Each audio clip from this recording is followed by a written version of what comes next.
자, 시작할까요? 자, 오늘은 먼저 본문 제가 여러분들에게 나누어드린 텍스트에 동물적 욕망의 경제, 쾌락 원칙 너머 식물적주의상스라는 작은 제목이 달린 그 부분의 인용문부터 읽고 시작하겠습니다. 그 부분에 대한 강의를 먼저 하고 또 저의 의견도 거기 덧붙이는 방식으로 강의를 시작하겠습니다.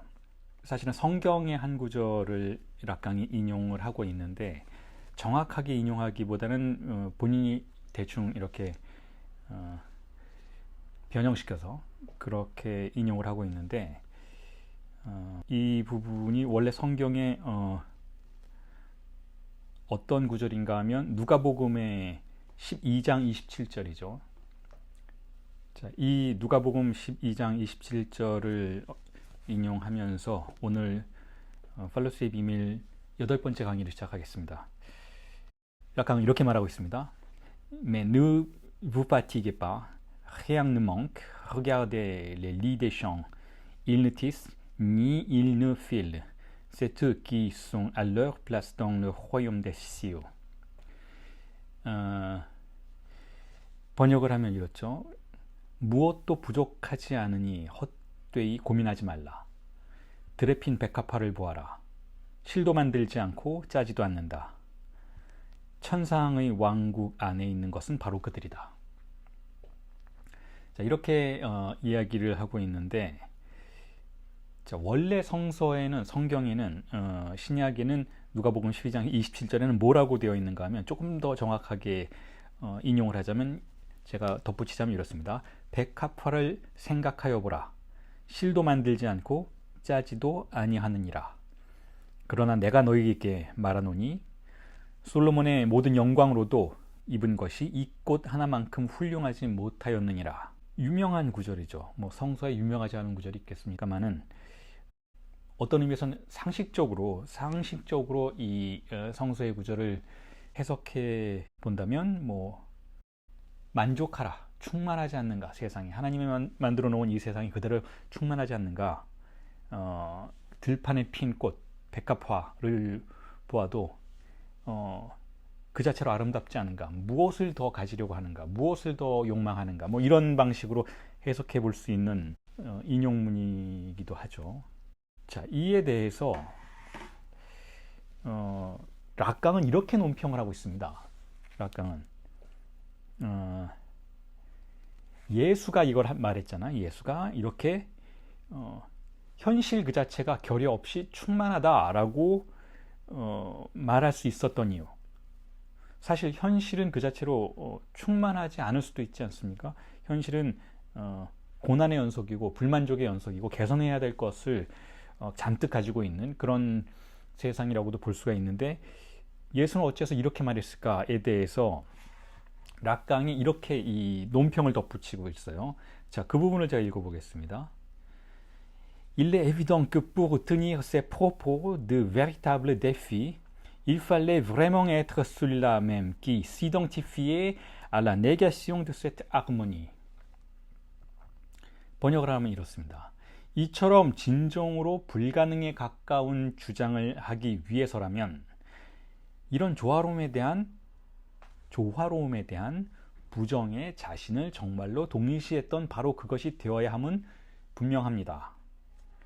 자, 이렇게 락강이 해석을 하고 있어요. 예수가 그렇게 이 세상의 충만함을 이야기할 수 있었던 배경에는 어떤 구조가 존재하는가, 어떠한 욕망의 구조가 존재하는가 하면 조화로움, 하모니죠. 하모니, 아르모니라고 프랑스어로 말하는 그 세트 아르모니의 하모니에 대해서 예수는 부정한다는 거예요. 조화로움을 부정하니 세상이 충만해지더라.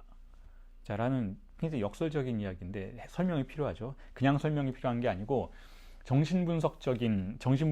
락가니언 정신분석적인 논리에 근거한 해석이 필요하죠. 자, 이제까지의 논평들을 쭉 되새김질 해 보신다면 팔루스가 어떤 기능을 하고 있는지를 여러분들이 기억하실 수 있을 거예요. 팔루스는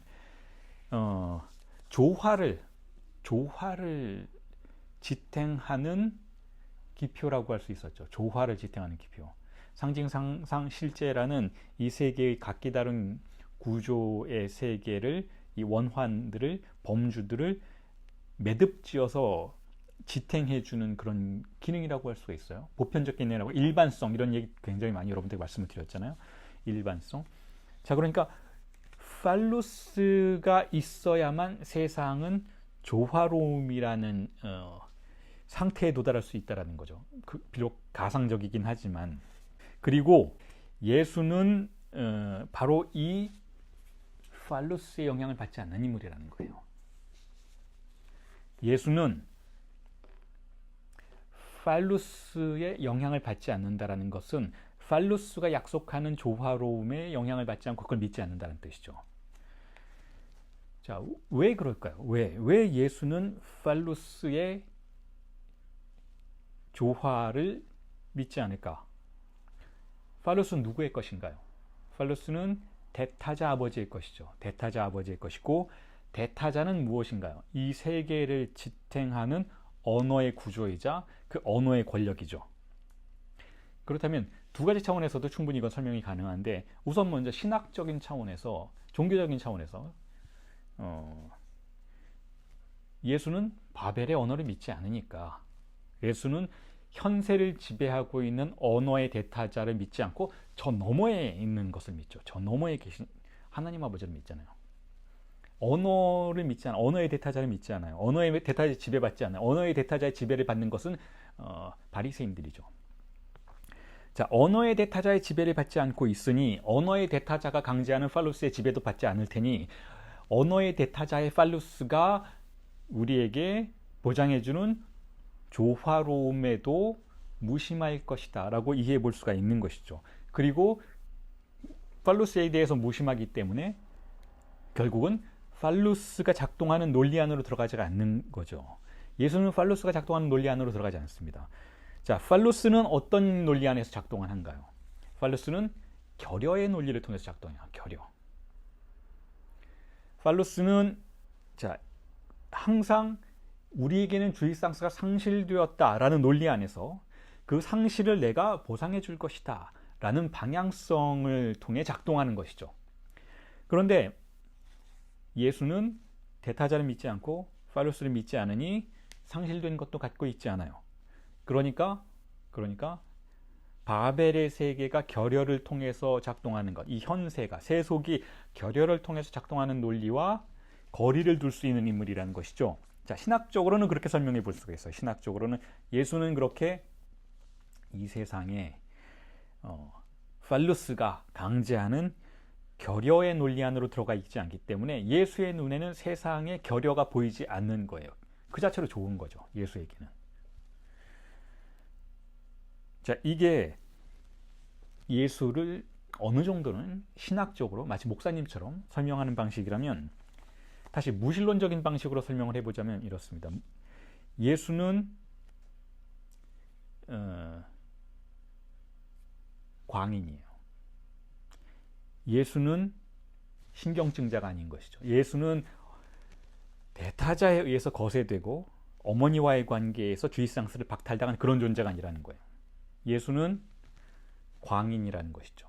즉 억압되지 않았어요.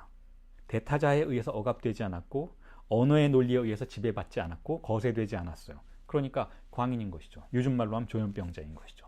그렇기 때문에 예수에게는 팔루스가 작동을 하지 않아요. 왜냐하면 팔루스의 작동은 신경증자들의 세계, 거세된 자들의 세계, 대타자의 지배를 받고 대타자에 종속된 자들의 세계에서 작동하는 논리인 것이니까 예수는 광인인 것이죠. 억압되지 않은 존재인 것이죠. 자, 그러니까 예수에게는 이 세상의 결여가 보이지 않는 거예요. 그 자체로 충만한 것이죠. 완벽한 거예요. 마치 솔로몬의 왕궁처럼 들판에 꽃 피어 있는 백합화가 그 자체로 충만하다 라고 생각하게 되는 것이죠. 락강은 이것을 그렇게 해석하는 거예요. 락강. 락강은 예수의 이 말, 들판에 핀 저 백합화의 충만함과 완결성을 주장하는 이 언명을 신경증자의 논리로부터 벗어나 있는 그런 존재의 욕망의 구조로서 해명하고 있는 것이죠. 자, 그렇다면 뒤집어 얘기한다면 예수의 반대편에 있는 자들, 일단 예수가 이 말을 할 때, 혹은 예수가 모든 말을 할 때 반대편에 서서 예수의 얘기를 들었던 자들, 사도들이죠. 우선 먼저 사도들이 들었었던 것이죠. 자, 사도들은 어떤 논리 안에 있을까요? 팔로스가 지배하는 세계에 있는 거예요. 사도들은 예수가 하는 말을 이해할 수가 없어요. 사도들은 왜 저 백합화가 저토록 완결된 것이라고 말하고 있는지 이해가 안 돼요.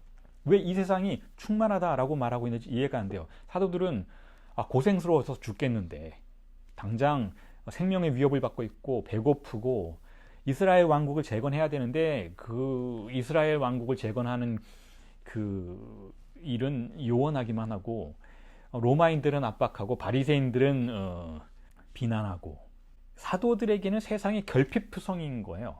팔루스를 따르기 때문에 그렇다는 거예요. 팔루스를 따르는 자들에게는 팔루스의 논리가 지배하게 되는 것이고, 팔루스의 논리는 항상 무언가 강렬하게 우리가 상실된 것이 있다라는 것을 암시하면서, 왜냐하면 팔루스 자체가 거세를 통해서 등장한 것이니까, 우리는 어머니와의 주입상스를, 어린 시절의 태고적인 주입상스를 상실했다라는 감각을 갖게 되고, 그것을 보상받기 위한 가장 주요한 디렉션인 팔루스의 기표를 쫓아가게 되는 것이고, 그것을 쫓아가게 되다 보면 상실감은 더 배가 되는 것이고, 상실감이 배가 되면 더욱더 팔루스에 매달리게 되는 것이고, 자, 이런 피보나치식 배열로 나아가게 된다고 제가 지난 텀의 수업에서 말씀을 드렸죠. 피보나치 얘기 자주 했었잖아요.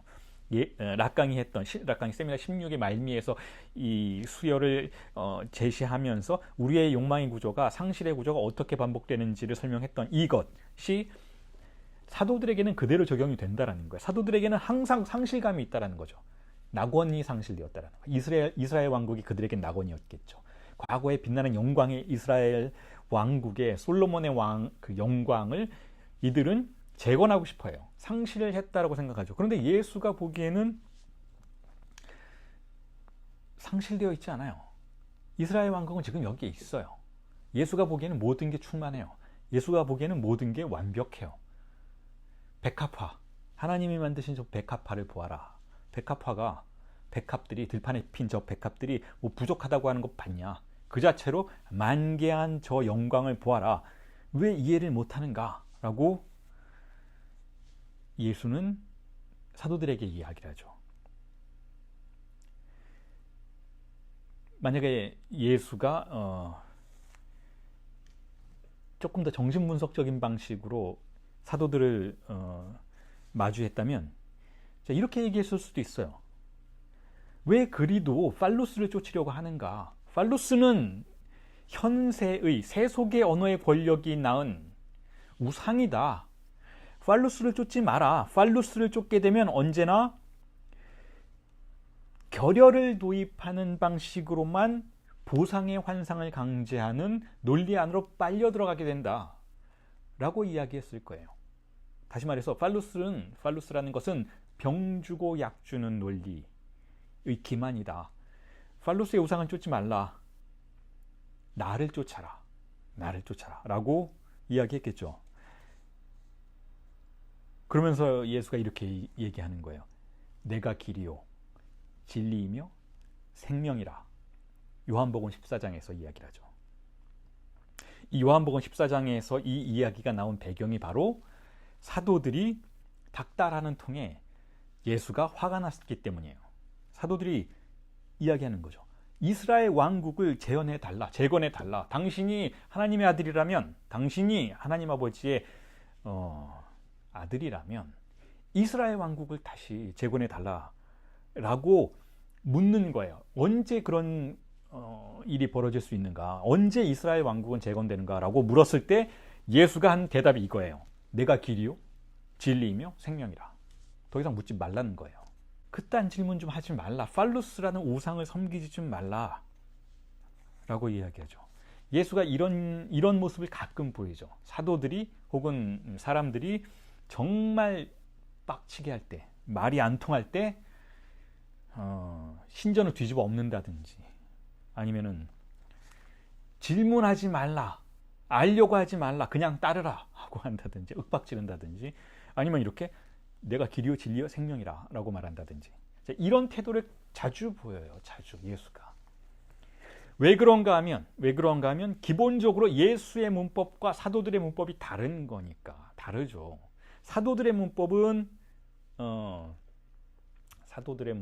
신경증의 문법이에요. 사도들은 대타자에 의해서 지배를 받고 있죠. 사도들은 팔루스를 쫓고 있어요. 그건 어쩔 수가 없는 거야. 인간이니까. 신경증자들이니까 어린 시절에 어머니와의 유착관계에서 분리되는 방식으로 자신의 상실감을 떠안게 되었고, 이 상실감 때문에 이걸 채우기 위해서 팔루스를 쫓고 있는 것이죠.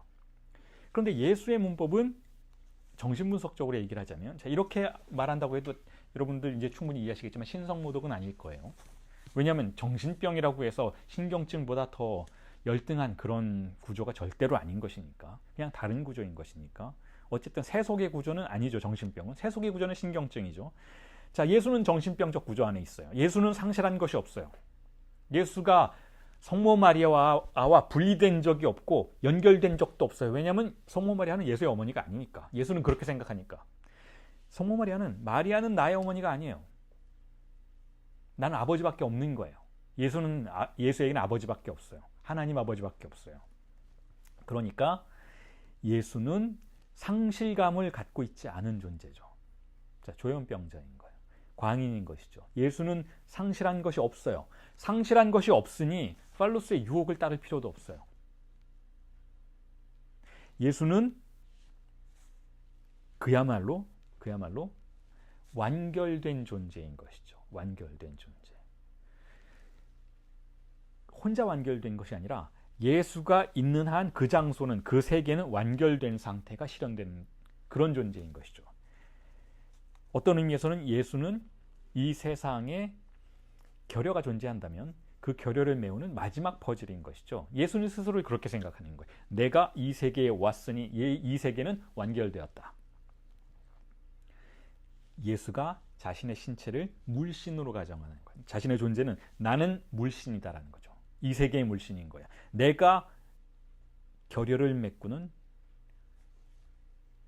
궁극적인 물신이라는 것이죠. 존재하는 물신. 바로 여기서 이 순간 이 세계를 완결시키는 물신인 것이죠. 그러니까 예수는 스스로의 신체를, 스스로의 존재를 팔루스라고 가정하는 것도 아니에요. 왜냐하면 팔루스는 항상 내일의 행복, 팔루스는 항상 다음의 행복을 말해주는 존재인데, 예수의 행적은 항상 지금 이 순간이 좋다라는 거예요. 지금 이 순간, 예수의 태도는 항상 지금 이 순간 모든 것이 완결되었다. 나로 인해서. 라는 태도인 것이죠. 자, 그런 존재이니까 내가 길이요, 진리이며 생명이라고 말을 할 수 있는 거예요. 그런 어마어마한 말을 할 수가 있는 것이죠. 어마어마한 말. 반면에 다시 한번 강조드리지만 사도들은, 팔루스를 쫓는 자들은 팔루스가 파놓은 결여와 마주하고 있어요. 사도들에게는 항상 결여가 보이는 것이죠. 부족함이 보이는 거야. 이 세상은 부족하다. 이 세상은 결여되어 있다. 이 세상은 구멍이 뚫려 있다라는 거예요. 그래서 그 봉합을 원해요. 봉합을. 그런데 팔루스를 믿지 않는 예수에게는, 다시 말해서 대타자를 믿지 않는 예수에게는 구덩이가 보이지가 않아요. 결여가 보이질 않아요. 자신이 맡고 있으니까 결여가 없는 거죠.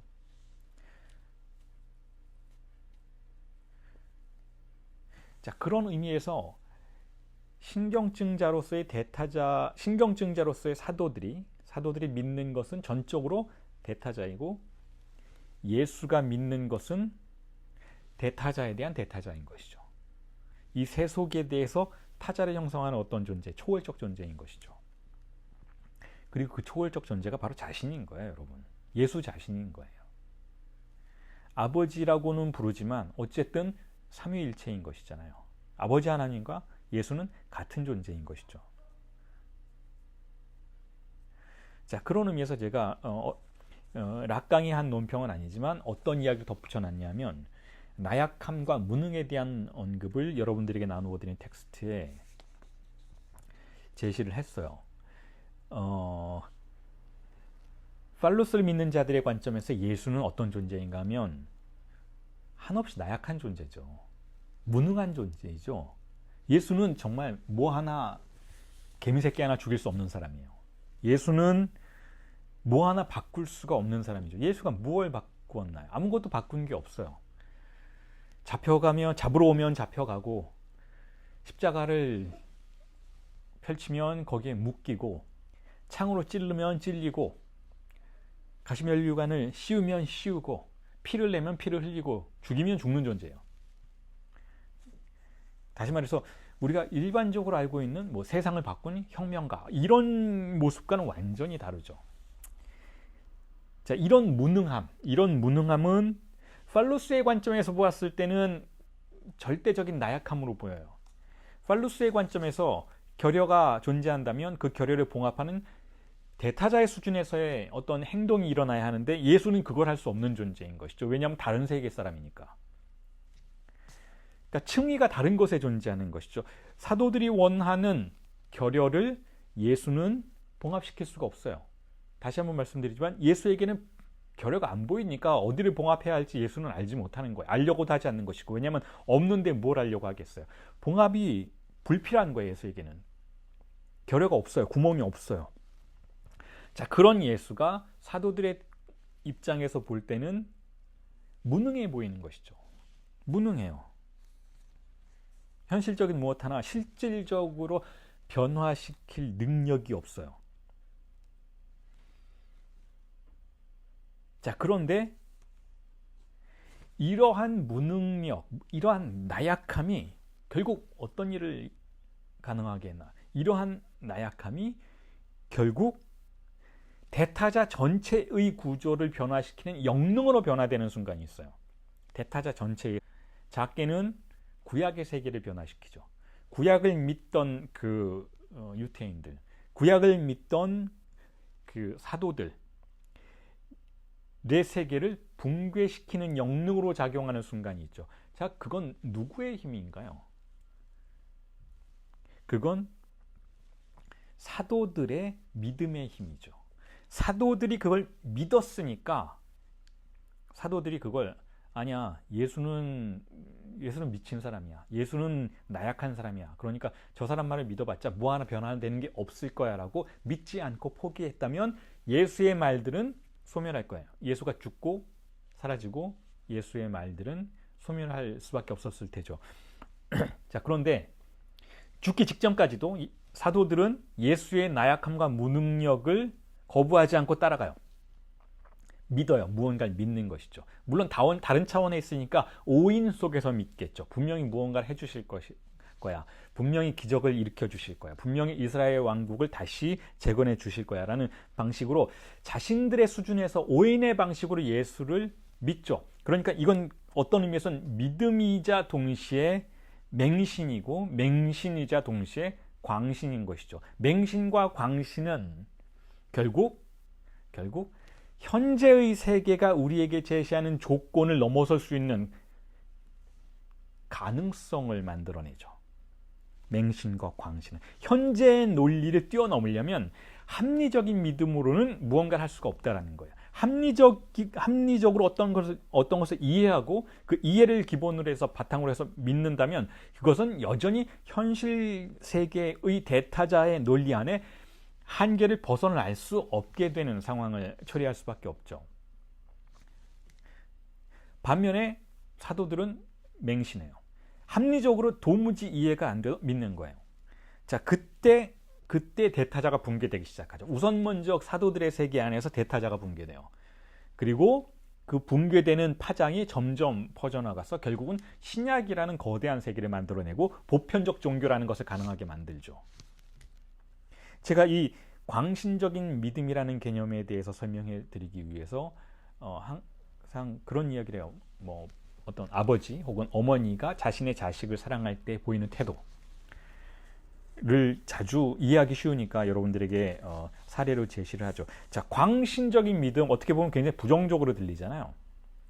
굉장히 부정적으로 들려요, 여러분. 뭔가 광신적인 태도를 보인다는 거 부정적인 것처럼 보이지만,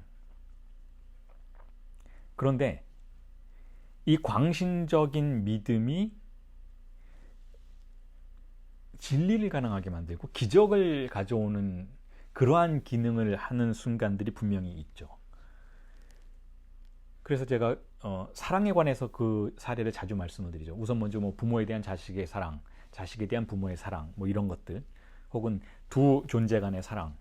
이 사랑에서 사랑이 정점에 도달하면 어떤 일이 벌어지는가 하면 그 사람에 대한 사회적인 평가와 합리적인 명령들을 거부하는 순간들이 찾아오죠.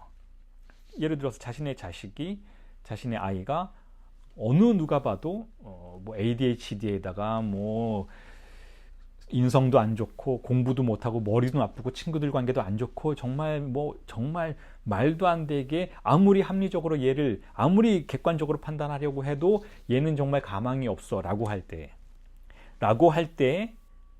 그 아이의 부모가 혹은 그 아이의 선생님이 혹은 그 아이의 누군가가 그럼에도 불구하고 나는 너의 가능성을 믿을 거야 라고 말할 때는 이건 맹신의 수준이라는 거예요. 광신의 수준인 것이죠. 그리고 그 광신 속에서 이 아이에 대해서 평가하는 세속의 명령들로부터 지켜지는 것이고 아주 작은 것이나마 가능성이 점점 자라날 수 있게 만들어주는 것이고 그와 같은 과정 속에서 이 아이는 세속의 평가를 넘어서서 자기 자신의 가능성을 펼쳐 보일 수 있는 장으로 나아갈 수도 있다라는 거예요. 그래서 제가 똑같은 이야기를 한 몇 주 전에 이야기해서 궁정풍사랑의 개념을 통해서도 말씀드렸죠. 사랑이라는 개념이 궁정풍사랑의 궤도 안으로 들어가게 되었을 때 어떤 일이 벌어지는가. 내가 누군가를 사랑했을 때 그 사랑이 정점에 도달하면 이성과 합리성은 증발해버리고 맹신적인 태도가 존재하게 되는데 그 상대방에 대한 다양한 정보들이 점점 비워지는 순간이 찾아온다는 거예요. 저 사람은 어떤 사람이고 사회적 지위는 어떻고 학력은 어떻고 나이는 어떻고 뭐 성별은 어떻고 뭐 취향은 어떻고 모든 종류의 이 사회가 이 대타자의 세계가 이 사람을 만들어내었던 모든 종류의 정보가 배제되는 순간, 그냥 이렇게 말해지는 순간, 나는 그냥 너니까 당신을 사랑하는 거야 라고 말해주는 순간은 일종의 기포가 형성되는 순간이라고 말씀드렸죠. 그 사람이 공백의 수준에 도달하는 순간이라는 것이죠. 그 사람에 대한 어떤 종류의 의미도 무의미해지는 순간이에요. 그냥 너니까 나는 사랑한다 라는 순간에 도달하게 되었을 때 이 사람은 다른 사람이 될 수 있는 가능성에 도달한다는 거예요. 누군가가 자신을 그토록 맹신해 준다면, 누군가가 자신에게 규정된 온갖 종류의 세속적인 평가와 온갖 종류의 정보를 무화시켜 줄 수 있다면, 다시 말해서 순수한 가능성만을 볼 수 있도록 하는 상황이 벌어진다면 이 사람 역시 다른 사람이 될 수 있는 욕망의 세계로 자신을 개방하게 된다는 것이죠. 자, 그게 바로 맹신과 광신의 기능이에요. 언제나 기적은, 언제나 성사는 바로 이와 같은 맹신과 광신 속에서 일어났다라는 것을 우리는 어렵지 않게 확인할 수가 있는 것이죠. 어렵지 않게.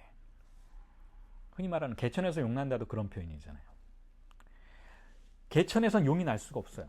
그러나 누군가가 그 모든 불가능성을 넘어서 어떤 아주 멀리 존재하는 횃불과 같이 아주 미약한 그 희망을 바라보면서 욕망할 때, 무언가 다른 존재가 되려고 할 때, 자, 이 순간 많은 사람들은 이 욕망하는 주체에게 그렇게 얘기할 거예요. 미쳤구나. 현실을 네가 못 보는구나. 라고 얘기할 테죠. 자, 그럼에도 불구하고 이 사람이 자신의 욕망을 놓지 않고 끝까지 어딘가로 나아갔을 때, 그때 우리는 개천에서 용이 났구나. 혹은 자기 자신에 대한 광신적인 믿음이 기적을 만들어냈구나 라고 이야기하게 된다는 거죠. 사족을 덧붙이자면 이렇습니다. 이 LPI라는 이 단체라고 하기에는 참으로 협소하고 저 혼자서 강의하고 교육 분석하고 뭐 이러한 과정이 이끌고 있는 이 공동체, 이 아주 고독한 이 공동체에서 처음 관계를 맺고 들어오신 분들이 그런 질문들을 많이 하세요. 자격이 있습니까? 뭐 교육 분석을 받고 분석가가 되려면 어떤 자격이 필요합니까? 저는 예를 들어서 뭐 대학을 다니지 않았는데, 대학을 졸업하지 않았는데, 혹은 고등학교만 나왔는데, 혹은 중학교만 나왔는데, 저 같은 사람도 분석가가 될 수 있나요? 교육 분석을 받을 수 있나요? 라고 질문을 가끔 하시는 분들이 있어요. 당연히 되죠, 여러분. 당연히. 그걸 위해서 만들어진 공동체예요. 우리가 지금 락강의 이론을 공부하고 그 락강의 이론 속에서 제시되고 있는 다양한 진리에 관련된 실천을 반복하기 위해서 만들어진 공동체입니다. 다시 말해서 우리에게 주어진 그 어떤 세속적인 평가도 유효하지 않는 상태를 만들어내고자 하는 그런 공동체예요. 물론 아주 학식이 높으신 분도 오세요. 뭐 대학 교수님들도 오시고, 뭐 아주 높은 지위에 계셨던 분들도 오시고, 뭐 유학 갔다 오셨던 분들도 계시고, 공부를 엄청나게 많이 하셨던 분들도 계시지만, 제 신념은 이거예요. 그 사람의 사회적 지위가 얼마나 높건, 그 사람의 학력이 얼마나 높건, 그 사람의 지금까지 쌓아온 커리어가 얼마나 대단한 것인 건 진리와 마주했을 때 그건 전혀 상관이 없고 전혀 무용한 흔적들이라는 것이죠. 중요한 건 그 사람이 얼마나 자기 자신의 공백에 도달할 수 있느냐의 문제인 거예요. 그리고 자기 자신의 공백에 도달할 수 있는 그 능력은 그 사람이 얼마나 공부를 많이 했는지, 사회적인 지위가 얼마나 높은지와는 전혀 무관하다는 거죠. 우리는 기독교를 비롯해서 불교를 비롯해서 혹은 다양한 종류의 철학이 우리에게 알려주는, 그리고 정신분석이 우리에게 알려주는 진리의 절차를 함께하고자 하는 공동체인 것이니까 이곳에서는 그 어떤 사회적인 평가도 의미가 없다라는 걸 여러분들이 이해해 주셨으면 좋겠다라는 거예요. 누구든 분석가가 될 수 있습니다. 누구든. 지난주에 말씀을 드렸잖아. 분석가를 인증해 주는 것은 그 자신뿐이라는 것. 여기서 그 자신이라는 것은 결국 공백이라는 것. 공백에 도달한 자, 자신의 죽음을 경험한 자는 분석가가 될 수 있어요.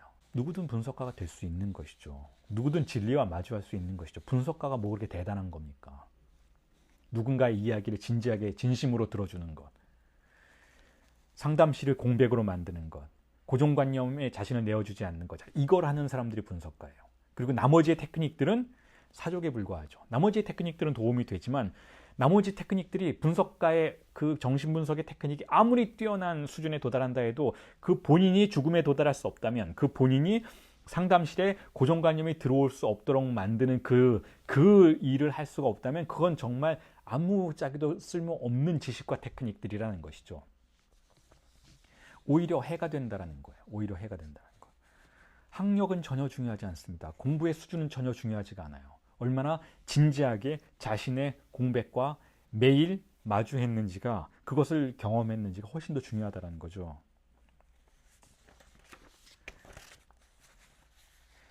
자, 그래서 다시 예수로 돌아가자면, 사도들은 그렇게 예수를 믿어줬어요. 예수를 믿어줬어요. 그것 자체가 사건이라는 거예요. 그것 자체가.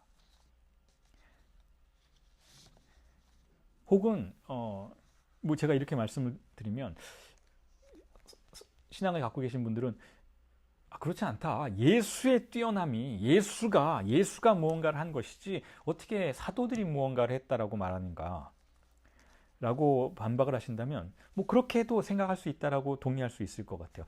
예수는 바로 자신을 믿게 만드는 능력이 있었던 거예요. 그 매혹이 있었던 것이죠.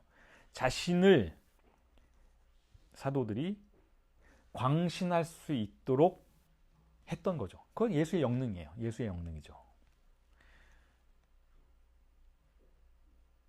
그리고 자신처럼 살 수 있도록 사도들에게 모범을 보여주었던 거죠.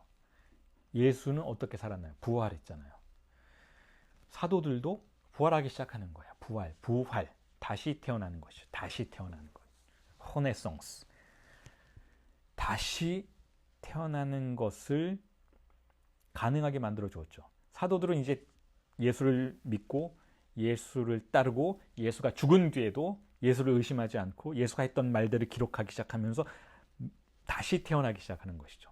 이 부활의 개념이 결국은 기독교의 중심적인 개념으로 등장하는 것이죠. 그리고 이 부활을 경험하는 것, 이 성사를 경험하는 것이 기독교의 실천에 아주 중요한 과정이 되는 것이죠. 혹은 기독교만이 그러한 실천을 중요하게 생각하는 것이 아니라 모든 진리를 가정하는 실천들은 바로 이 다시 태어남을 아주 중요하게 생각하죠. 다른 사람이 되는 것. 이전의 존재는 타자적 존재였으니, 타자가 나를 만든 것이었으니, 세상이 나를 만든 것이었으니, 그 세상에 지배되는 상태로부터 벗어나서 다른 존재가 되는 것, 혹은 이 과정을 경험하는 것, 그렇게 함으로써 이 과정을 반복할 수 있는 역능을 갖게 되는 것, 이 감각을 갖게 되는 것이 바로 진리의 절차라고 볼 수가 있고, 그게 바로 여러분 정신분석이 추구하는 바라는 거예요. 락가니언 정신분석이 추구하는 바가 바로 그것다라는 거죠. 성사를 가능하게 하는 것, 다른 사람이 되는 것입니다. 다른 사람이 되는 것. 죽었다 살아나는 그런 게 아니고, 예수처럼 시신이 되었다가 다시 살아난다라는 의미가 아니고, 타자적 삶으로부터 빠져나가는 경험인 것이죠. 타자적 삶으로부터 주체적 삶으로 나아가는 것. 여기서 주체적이라는 것은 공백에 도달한다는 뜻이에요. 공백에 도달한 뒤에 새로운 기표를, S1을, 새로운 주인 기표를 발명해내고 그 새로운 주인 기표에 의해서 새로운 세계를 만들어내면 그 새로운 세계는 즉각적으로 다시금 타자적인 세계에 흡수당하기 시작합니다. 그렇게 해서 내가 아무리 성사를 이루어낸다 해도 그 성사의 결과로서 등장한 세계는 영원히 주체적인 세계일 수는 없어요. 그 순간과 과정만이 주체적인 것이지. 그렇게 해서 다시 타자적인 세계가 형성이 되면 우리는 다시금 빠져나가야 한다는 것. 이걸 반복하는 것. 즉 동사적인 방식으로 진리를 실천하는 것. 진리는 동사라는 것을 받아들이는 것. 자, 이게 성사의 과정인 것이고 이게 바로 정신분석의 목표라는 거예요. 자, 이걸 체득하게 하는 것이 정신분석의 목표라는 것이죠. 특히 교육분석이 그걸 목표로 한다는 것이죠. 자, 그렇게 해서 그리하여 예수를 중심으로 대타자의 팔루스를 믿지 않는 일단의 특수한 공동체가 구성이 되었죠. 사도들의 공동체가 구성이 되었죠. 기독교 공동체는 그거였던 거예요. 그렇게 함으로써 결론처럼 다시 한번 확인해서 말씀을 드리자면 구약의 한계를 초과하는 사건이 발생하는 거예요. 구약의 한계를 초과한다는 것. 의미심장한 것이죠. 구약이라는 것은 성서에서 말하는 그것이기도 하지만 우리가 사는 세계이기도 해요. 우리가 사는 세계도 구약의 세계예요. 언제나 예전 세계인 것이죠. 예전의 고정관념들이, 예전의 권력이, 예전의 질서가, 왜냐하면 지금 이 순간은 바로 과거의 효과인 것이니까 과거의 세계가 지배하는 구약적 세계인 것이고 그 구약적인 세계로부터 신약을 발명해내는 것, 새로운 기표를 발명해내는 것이 결국은 창조의 세계인 것이고 창조의 과정인 것이고 자 그걸 위해서 공동체들이 구성된다면 그걸 진리의 공동체라고 이야기할 수 있다면 정신분석, 지금 우리가 연구하는 것, 이 락가니언 프랙시스의 공동체인 인스티튜트인 이곳이 바로 신약을 추구하는 창조의 공동체라고 볼 수가 있다는 거예요. 모든 진리를 추구하는 공동체는 그와 같아야 한다는 것이죠.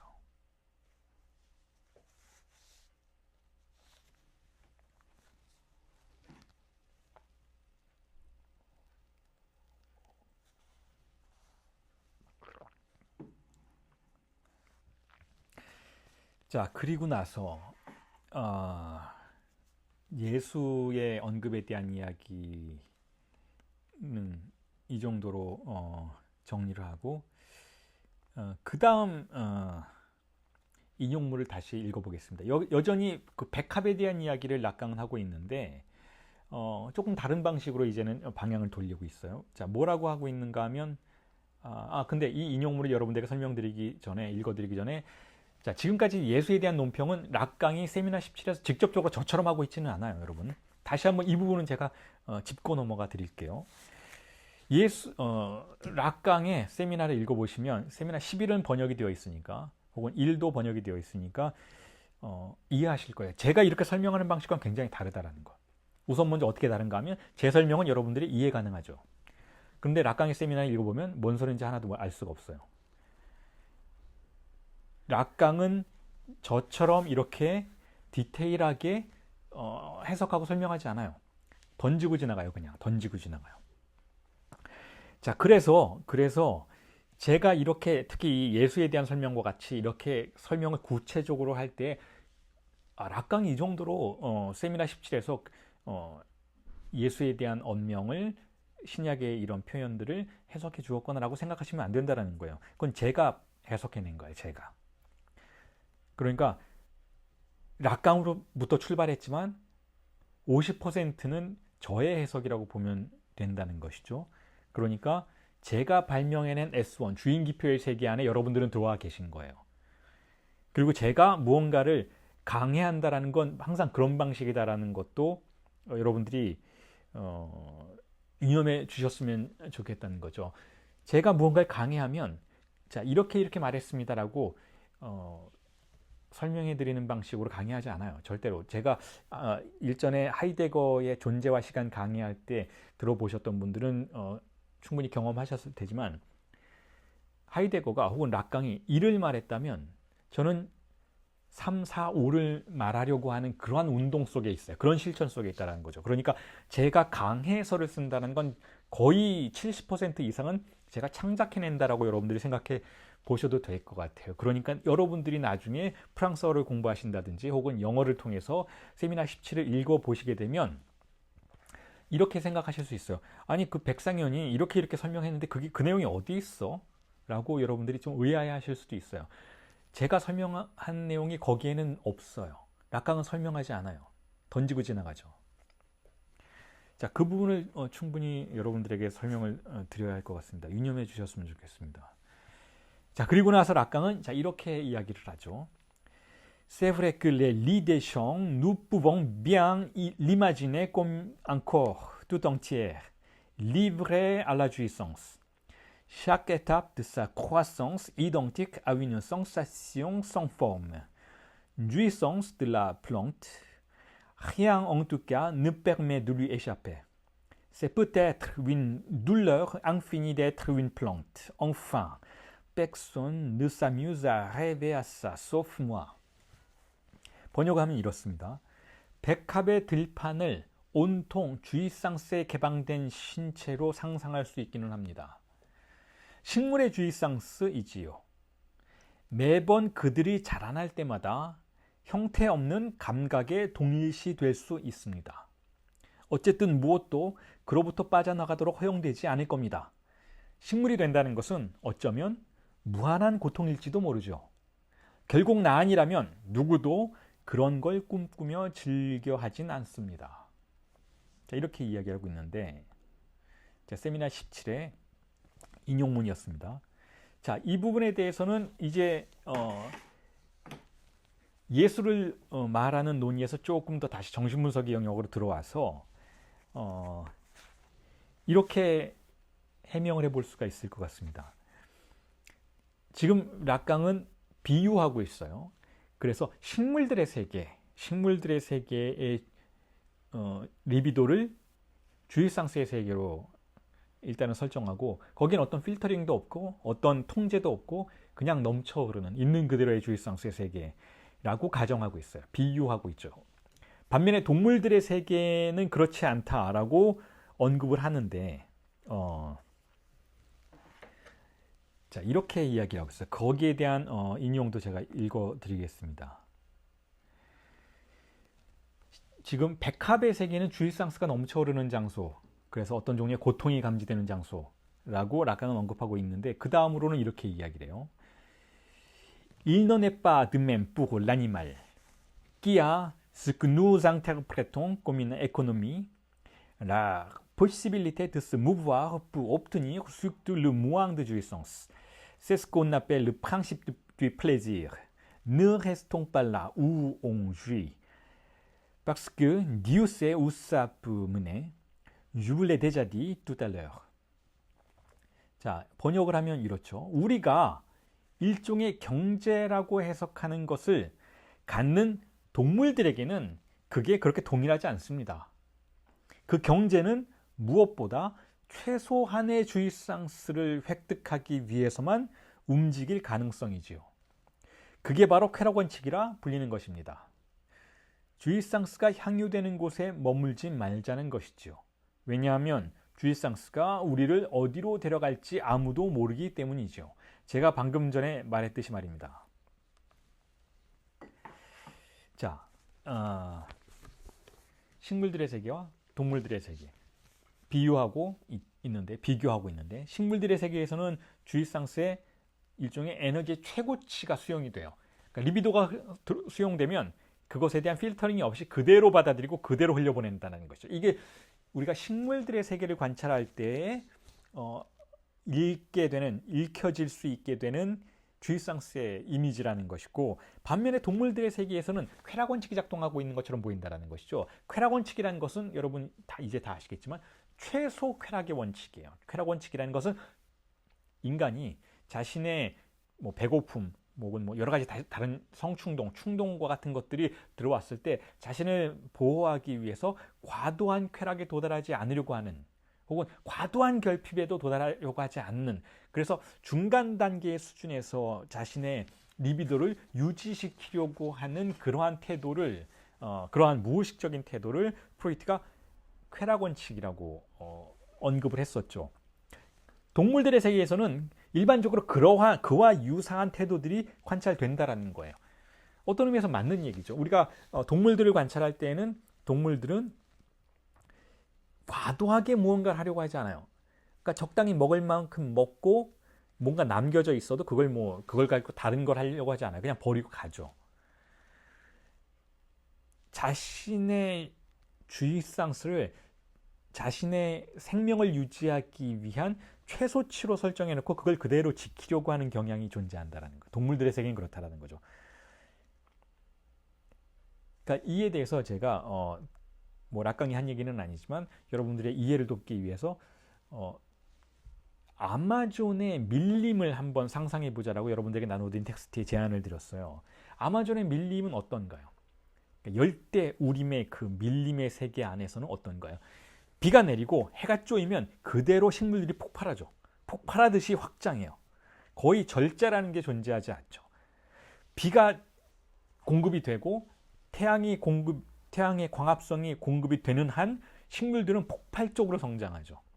자, 반면에 그 안에서 살아가고 있는 동물들 한번 관찰해 보세요. 그 동물들은 굉장히 조심스럽죠. 먹을 것이 많아도, 사실 아마존에는 먹을 것이 많죠. 그래서 동물들이 살아갈 수 있는, 자신을 폭발적으로 성장시킬 수 있는 가능성이 존재함에도 불구하고 동물들은 굉장히 조심스러워요. 보호색을 가지고 자신을 숨기려고 하고, 뭔가 먹잇감이 많아도 적당히 먹고 달아나려고 하고, 뭔가 어떤 의미에서는 주의상스를 충분히 누리려고 하지 않는 태도를 동물들의 세계에서는 우리가 발견하게 된다는 것을 여러분들에게 제가 사례로 제시해 드리고자 했는데, 그 이유는 바로 지금 락강이 말하는 저 들판에 핀 백합들이 보여주고 있는 주의상스의 만개 현상, 필터링 없이 그대로 넘쳐 흐르는 주의상스의 현상과 동물들의 세계가 보여주는 쾌락 원칙의 이미지가 아마존의 이미지를 통해서 극대화될 수 있다고 생각했기 때문에 그런 것이죠. 자, 그런 의미에서 식물들의 세계에서는 금지가 존재하지 않는 것처럼 보인다는 거예요. 식물들의 세계에서 비유하자면 그렇다는 것이죠. 식물들의 세계에서 금지, 필터링이기보다는 그냥 만개하는 주의상스의 세계가 표현되는 것이죠. 우리가 발견할 수 있게 되는 거죠. 그런 이미지를. 반면에 동물들의 세계에서는 금지가 작동하고 있는 것처럼 보여요. 그리고 그 중에서도 인간들의 세계에서는 강력한 금지가 쾌락 원칙과 관련해서 작동하고 있는 것처럼 보이죠. 그 강력한 금지의 중심에 무엇이 있는가 하면 문화적인 요소로서의 아버지의 이름이 있다는 거예요. 아버지의 이름. 자, 이 부분도 락강이 직접적으로 언급하고 있지는 않지만 그냥 동물들의 세계는 쾌락 원칙에 속해 있는 것 같다, 더 금지가 작동하고 있는 것 같다라는 수준에서만 언급을 마무리하고 있지만, 제가 여기 덧붙여 보자면, 자, 바로 이 금지의 현상이 그 인간들을 지배하고 있는 이 쾌락 원칙의 중액에서 작동하고 있는 쾌락 원칙이라는 게 우리가 흔히 말하는 그냥 단순한 필터링의 작용이라고만 볼 수가 없는 게 이 쾌락 원칙은 분명히 문화적인 요소를 통해서 작동하고 있기 때문에 현실 원칙으로 이어지게 되는 것이죠. 자, 더 쉽게 설명을 드리자면 흔히 우리가 프로이트의 쾌락 원칙과 마주하면 그 개념과 마주하면 이렇게 생각할 수가 있어요. 아, 이 쾌락 원칙이라는 것이 이 생체 기능인 것이구나 라고 생각할 수 있어요. 라고 오해할 수가 있죠. 일단의 정신분석과 생체학을 연결시켜서 사고하려는 정신분석학자들이 있어요. 우리 국내에도 있죠. 그래서 국내 어떤 일단의 정신분석 학회나 정신분석 단체에서는 그렇게 DSM 1, 2, 3, 5를 공부시키는 곳이 있어요. 왜냐하면 정신분석과 이 뇌생물학이 연결되어야 한다라고 생각하는 것이 전형적으로 미국 영미권적인 태도인 것이죠. 자, 그런데 그런 관점에서 보자면 일단은 쾌락 원칙이 생체적인 것과 굉장히 유사해요. 우리의 생체적인 방어막을 구성하기 위해서 과도한 쾌락에, 과도한 성충동에 우리를 떼어놓으려고 하는 것을 일종의 생체적인 반응으로서의 쾌락 원칙이라고 간주할 수가 있는데, 자, 그런데 프로이트의 정신분석은 전혀 그렇지 않다라는 거예요. 왜냐하면 성충동은 전형적으로 문화적 산물이라는 거예요.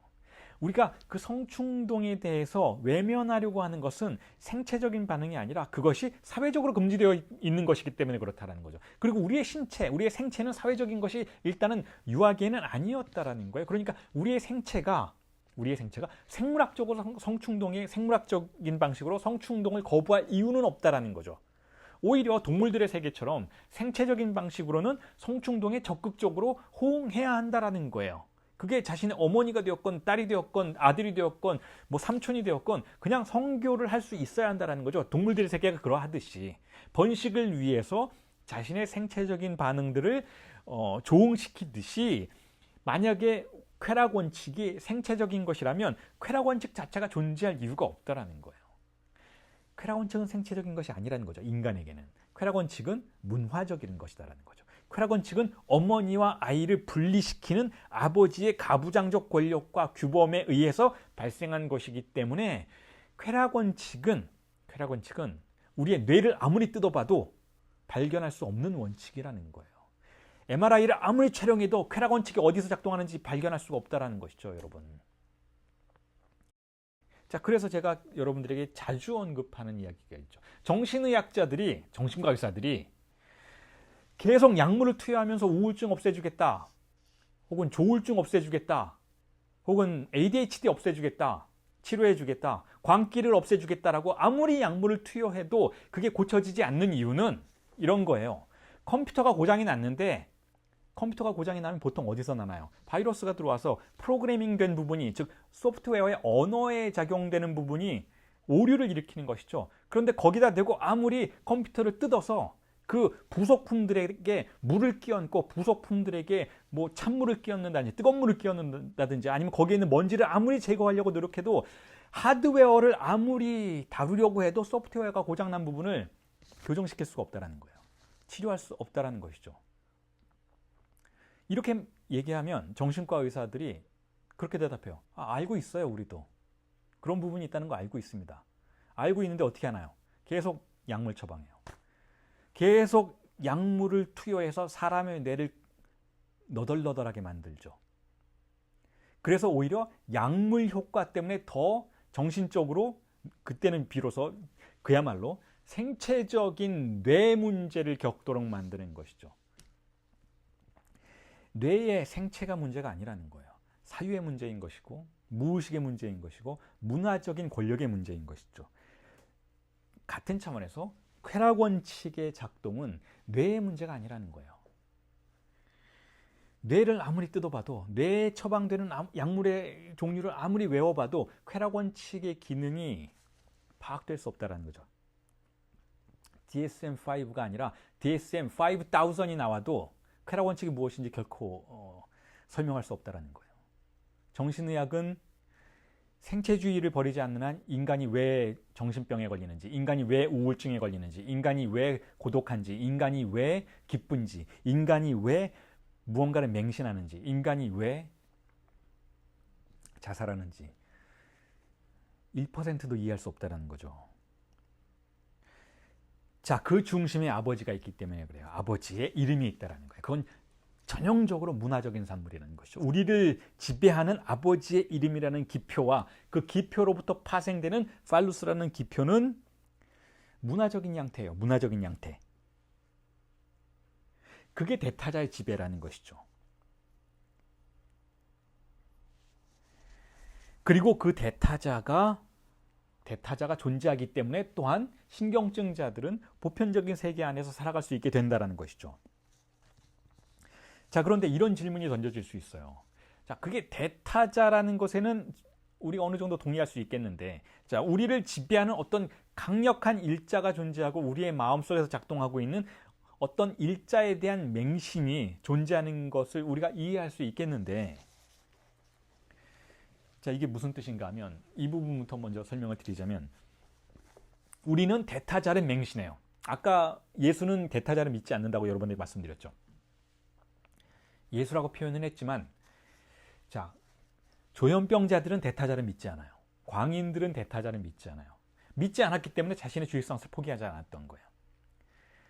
대타자를 믿게 되는 순간, 대타자에게 복종하게 되는 순간, 즉 어떤 종류의 사회적 권력에 어머니의 말, 아버지의 말, 그리고 어린아이를 둘러싼 모든 어른들의 말 속에 존재하는 어떤 권력자에 대해서 감각하고 그 권력을 수용하고 그 권력에 동의했기 때문에 아이는 어머니와의 쾌락을, 자신을 지배하고 있던 신체에 대한 주의스상스를 포기할 수 있었다는 것이죠. 그런데 대타자의 권력을 수용하지 않았을 때 어떤 일이 벌어지는가 하면, 이걸 락강은 초중기까지 부성적 태만이라고 부르죠. 아버지의 기능의 태반에 의해서, 여기서 말하는 아버지라는 것은 실제 가정에 존재하는 그 아버지이기보다는 상징적인 아버지인데, 그 아버지의 기능의 태만에 의해서 제대로 기능하지 않았다라는 것이죠. 그런데 그것은 기표가 기능하지 않았다라는 거예요. 그리고 그 기표가 기능하려면 아이가 동의하는 부분이 있어야 한다는 것이죠. 다시 말해서 어른들의 어떤 책임만이 아니라는 거예요. 어른들이 아무리 잘해도 아이가 그 기표에 동의하지 않으면 그거를 락강은 아성티몽이라고 하는데, 아성티몽이라는 단어를 쓰죠. 아성티몽. 아성티몽은 어떤 뜻인가 하면 콩성티몽이라고도 할 수 있는 동의어를 갖고 있는 단어인데, 아성티몽은 성티몽은 센티멘트라는 단어하고 같은 종류의, 영어의 센티멘트랑 같은 종류의 단어죠. 성티몽은 우리가 센티멘탈할 때 감상적이 된다라고 하잖아요. 그러니까 감정이라는 뜻이에요. 감정. 성티몽, 감정, 뭔가를 느끼는 것. 성티몽. 그런데 그 앞에 아라는 접두사를 써서 아성티몽 한다면 같이 느낀다라는 뜻이 돼요. 같이 느낀다. 아성티몽. 함께 느꼈다. 그러니까 저 사람만 느끼는 것이 아니라, 즉 아버지의 기표를 대리하는 어른들만 느끼는 것이 아니라 아이도 같이 느꼈다라는 거죠. 같이 느꼈다라는 건 같이 이해했다라는 뜻이죠. 같이 받아들였다라는 것이죠. 그러니까 동의할 수 있는 상황이 되는 것이죠. 한 사람만 무언가를 느끼면 그걸 이쪽 사람은, 다른 사람은 받아들일 수가 없잖아요. 그러니까 예를 들면, 아주 더 쉽게 말한다면, 어떤 음식이 있는데, 어떤 요리가 있는데 A라는 사람은 그것을 맛있다고 느꼈어요. 성티몽을 느꼈어요. 그 감정을 가졌어. 이건 맛있는 요리이네. 혼자 성티몽을 느끼면, 혼자 이 센스를, 감각을 느끼면 센스라는 단어로부터 나온 거죠. 성티몽이라는 거. 성티몽. 센스, 성티몽이라는 단어에서 나온 거죠. 혼자 이걸 느끼면 맞은편에 있는 사람은 동의할 수 없어요. 나는 그걸 느끼지 않았는데, 나는 그걸 맛있다고 느끼지 않았는데, 그러니까 동의할 수가 없게 되는 것이죠. 그런데 둘이 같이 이걸 똑같이 느끼면 아성티몽이라고 부를 수 있는 거죠. 아성티몽. 둘이 같이 그것을 느끼면, 자, 이 두 사람은 어떤 단계에 도달했는가 하면 동의하는 단계에 도달하죠. 동의하고 승낙하고 수락하는 단계에 도달해요. 같이, 자, 이건 맛있어. 이게 맛있다라는 걸 나도 동의할 수 있고 수락할 수 있겠어. 라는 단계에 도달하죠. 자, 대타자의 지배에 대해서 어른들의 세계와 아이가 바로 그 아성티몽의 단계에 도달해야 한다는 거예요. 즉 아이도 받아들이는 부분을 가지고 있다는 거죠. 그냥 단지 어른들이 잘해서 아버지 기표가 아이에게 들어오는 것이 아니라 아이 역시 아성티몽의 단계에서 그것을 함께 느끼고 수용하는 부분을 가지고 있다는 거예요. 그러니까 아이가 전적으로 수동적인 단계는 아니라는 것이죠. 어떤 이유에서 아이가 아버지의 기표를, 이 세상의 법칙을 받아들이지 않으면 아이는 대타자를 믿지 않게 되는 거예요. 어른들은 다 믿는 그것을 아이가 아성티몽의 단계에서 받아들이지 않게 되면 아이는 그것을 안 믿어요. 세상 사람들은 다 대타자를 믿고 팔루스를 쫓는데 아이는 그걸 믿지 않는 거죠. 믿지 않으니까 믿을 게 누구밖에 없어요. 자기 자신밖에 없는 거예요. 그래서 락강이 정신병의 세계와 신경증의 세계를 이렇게 구분을 하죠. 정신병의 세계와 비교해서 신경증자들, 대부분의 사람들을 구성하고 있는 이 보편적인 구조라고 할 수 있는 신경증자들의 세계는 대타자를 믿는다라는 거예요. 대타자를 맹신하는 세계라는 것이죠. 자, 이건 무슨 뜻인가 하면 우리가, 여러분, 제가 자주 비슷한 설명을 여러분들에게 제시해 드리잖아요. 우리가 이렇게 그냥 바라보고 있으면 되게 당연한 일들처럼 보이지만 정신분석의 관점에 근거해서 관찰해 본다면 정말 기이한 일들이 아주 많다라는 거예요. 정말 기이한 일들이. 다시 말해서 확인해 보지 않고 믿는 게 너무 많다라는 거죠. 확인해 보지 않고 믿는 것. 그래서 제가 우스갯소리처럼 말씀을 많이 드리잖아요. 어린아이는 엄마 아빠가 자기의 친모인지 친부인지 확인 안 해봤어요. 그런데 그냥 믿어요. 어른들의 말을 그냥 다 믿어요. 어른들이 이렇다면 이런 줄 알아요. 어른들이 자, 네가 우리 집에 장남이야. 그러면 믿는 거야. 장남이래더라. 믿어요. 그리고 평생 그렇게 말하고 다녀요. 네가 우리 집에 장녀야. 그럼 믿어요. 네가 학교에서 네가 굉장히 머리가 좋은 애야. 그럼 어린아이는 믿어요. 제가 이렇게 말하면 여러분들은 이렇게 반론할 수 있겠죠. 아니, 내가 장녀이니까, 내가 장남이니까 내가 나보고 장남이라고 하는 거 믿는 게 뭐가 그렇게 이상하냐. 아닐 수도 있잖아요. 아버지가 어딘가에서 다른 아이를 이미 갖고 있을 수도 있잖아요. 확인 안 해보셨잖아요. 친자 관계 확인 안 해보셨잖아요. DNA 분석 안 해보셨잖아요. 학교에서 머리 좋다라고 하는 말, 성적 좋다라고 하는 말 확인 안 해보셨잖아요. 우리나라에서 작동되고 있는 이 성적 기능이, 이 판단 기능이, 학력평가 기능이 과연 보편적인 걸까? 라고 생각 안 해보셨잖아요. 그렇게 생각 안 해보고 학교 다니던 애들이 나중에 외국에 나가서, 뭐 요즘엔 그런 부분이 많이 완화됐지만 과거에 학력고사 세대, 사지선다형만 드립다 풀던 그 세대의 서울대 출신들이 외국에 나가서 외국 대학 다니면서 논문 쓰려고 하다가 엄청난 곤란을 겪게 되는, 내가 머리가 좋은 게 아니었구나. 나 그냥 암기력이 좋았고 사지선다형을 푸는 능력이 좋았던 것이지 창의적으로 사고하고 논문을 쓰고 무언가를 연구하는 데는 그다지 내가 머리 좋은 애가 아니었구나를 나중에 깨닫게 되고 좌절하는 순간도 있잖아요. 확인 안 해봤지만 우리는 믿어요. 혹은 뒤집어서 학교에서 선생님이 너 진짜 머리 나빠. 넌 꼴등이야. 넌 정말 미래가 없어. 라고 하는 말을 믿기도 하죠. 많은 학생들이 믿죠. 그렇게 노골적으로 이야기하지 않아도 성적표 딱 받아보고 등수를 믿죠. 자기가. 그래, 내가 이렇게 공부를 못하네. 나는 가망이 없네. 그냥 나는 기술이나 배워서 뭐 해야지. 뭐 나는 연구자가 될 수 없겠네. 내가 사실은 인문학 되게 좋아하는 줄 알았는데 학교에서 성적 보니까 난 인문학자는 못 되겠네. 대학도 못 갈 판인데 무슨 인문학자야 라고 생각할 수 있잖아요. 여러분, 인문학자는 그렇게 학교에서 판단하는 성적의 기준에 의해서 탄생하는 게 아니라고 저는 생각해요. 아니라고. 우리는 대타자를 믿어요. 우리는 대타자의 자신을 내맡기죠. 그런데 그렇지 않은 사람들이 있기도 하죠. 신경증자인데도 불구하고 거의 경계선까지 가는 사람들이 있어요. 예술가들이 많이 그렇죠. 세상 사람들이 다 이리로 가라고 하고 이게 맞다고 하는데 혼자서 다른 길로 가는 거예요. 혼자서 난 이게 틀린 것 같아. 그냥 머리로 그렇게 생각하는 게 아니라 몸이 그렇게 반응해요. 이 세상 사람들이 다 저기가 맞다고 하는데 아닌 것 같아. 난 이게 맞는 것 같아. 그래서 이걸 몰두하는 거죠. 이걸 몰두해서 키워내는 거예요. 그렇게 해서 세상 사람들에게 이걸 매혹적인 걸로 만들어서 보여주는 것이죠. 그렇게 되었을 때 세상 사람들이 그때야 비로소 우리가 틀렸네. 이 사람 루저인 줄 알았는데 아니구나. 그게 누군가요? 고흐죠. 고흐 여러분. 고흐 고갱이 그랬잖아요. 다 루저라 그랬어요. 누가 그런 그림을 사니? 누가 그런 그림을 사가니? 그게 무슨 그림이야? 라고 말하고 딱 한두 명만 괜찮다 라고 했어요. 그렇게 신뢰할 수가 없죠. 왜냐하면 동생이 그랬으니까. 고의 동생이 항상 고흐한테 그랬어. 형 그림 잘 그려. 좋은 것 같아 라고 말했어요. 다른 사람들이 다 저기 무슨 그림이야 라고 말할 때, 만약에 고흐가 대타자를 맹신했다면, 보편적인 사고를 믿었다면 그림 안 그렸을 거예요. 적당히 하다 포기했겠죠. 그림 못 그린다더라. 그러니까 그림 그리지 말아야겠다라고 했겠죠. 고흐는 거의 경계선까지 갔던 사람이에요. 대타자에 대한 근본적인 불신을 가지고 있었던 사람인 것이죠. 그 선을 넘으면 어떻게 되나요? 조현병자가 되는 거예요. 아예 아무것도 안 믿어요. 세상 사람들이 말하는 모든 것에 동의할 수가 없어요. 아성티멍이 안 되는 것이죠.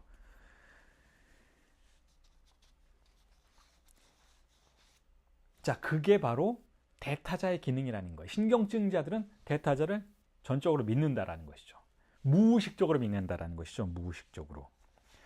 자, 그런데 이 대타자의 위치에 어째서 아버지의 기표가 가서 들어서게 됐는가에 대한 이야기는 제가 자주 여러분들에게 설명을 드렸어요. 어째서 아버지의 기능이 거기 들어가게 되었는가? 아버지의 기능이.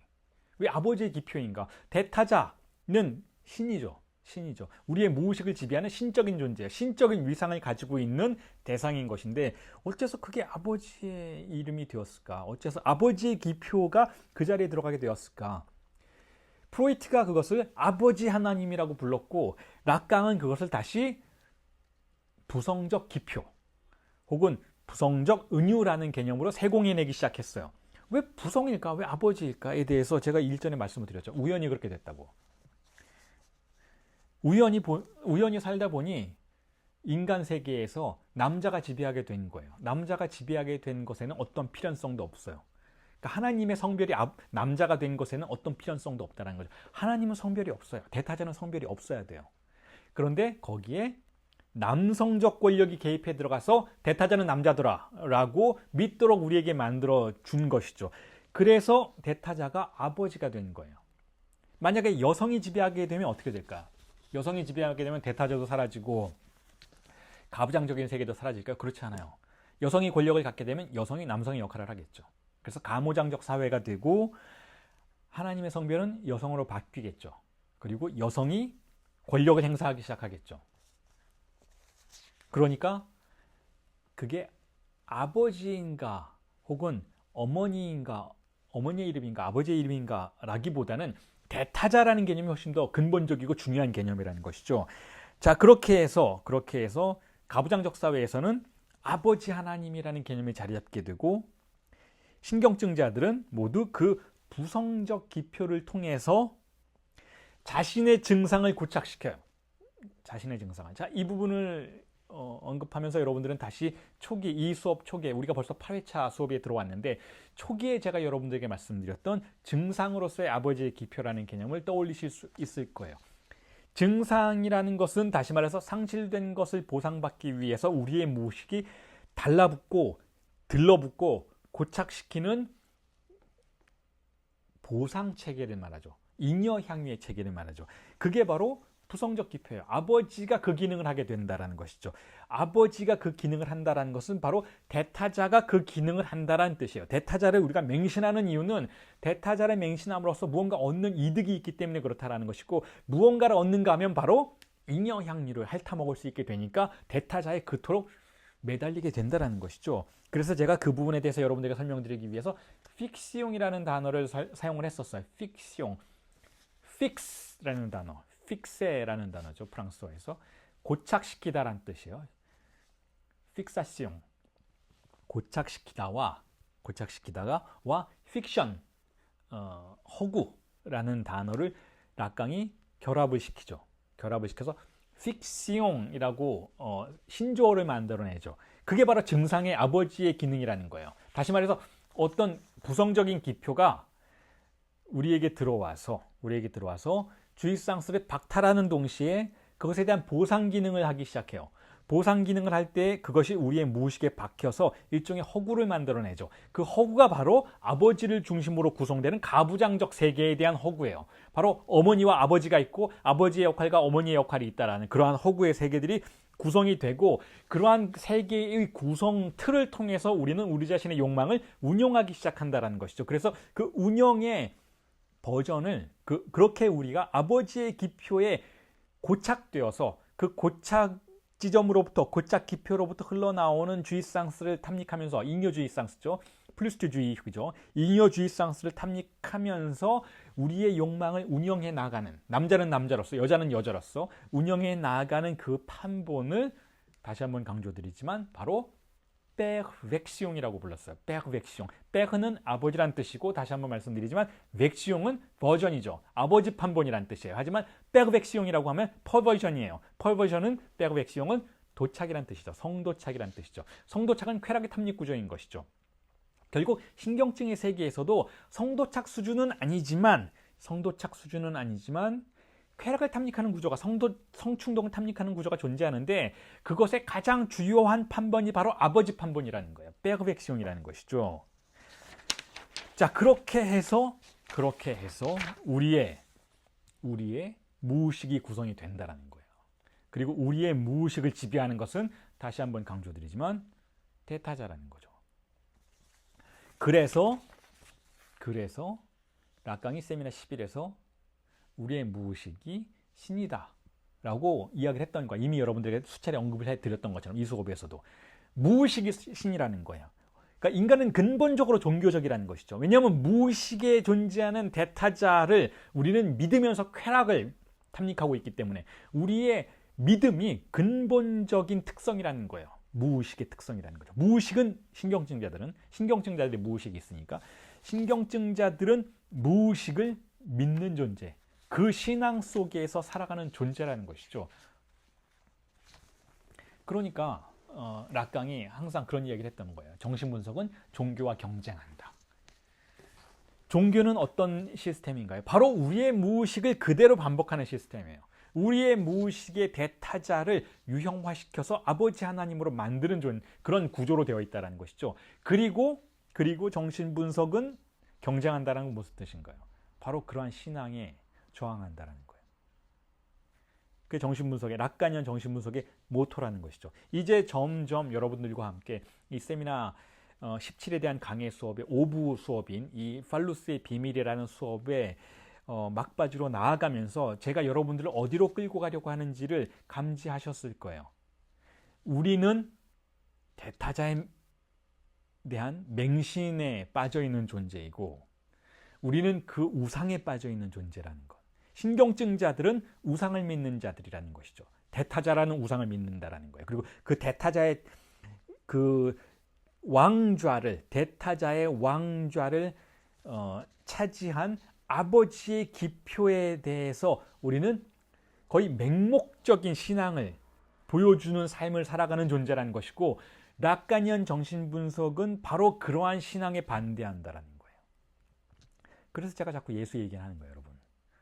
예수가 바로 바리새인들의 신에 거부했던 존재, 그러한 신앙에 반기를 들었던 존재인 것이죠. 그리고 새로운 기표를 통해서 새로움을 창조해냈던, 신약의 세계를 창조해냈던 존재인 것이잖아요. 락간이언 정신분석이 비슷한 궤적을 그린다는 거예요. 그래서 이번에도 제가 여러분들에게 자신 있게 말씀드릴 수 있는 건, 다시 한번 반복해서 말씀드리지만 락강 어렵다라고 하시는 분들, 자, 지금 제가 말씀드리는 이게 락강의 본질이에요. 어렵지 않아요, 여러분. 집중해서 따라오시면 락강이 결국은 어디로 가고자 했는지, 어떤 욕망을 가지고 있는지, 그리고 그 모든 난해한 정신분석의 디테일들이 어디를 향하고 있는지 충분히 이해하실 수 있잖아요. 락간이언 정신분석은 우리의 무의식에 사로잡혀 있는 대타자에 대한 우상 숭배로부터 빠져나가고자 한다는 거죠. 그러한 실천이라는 거예요.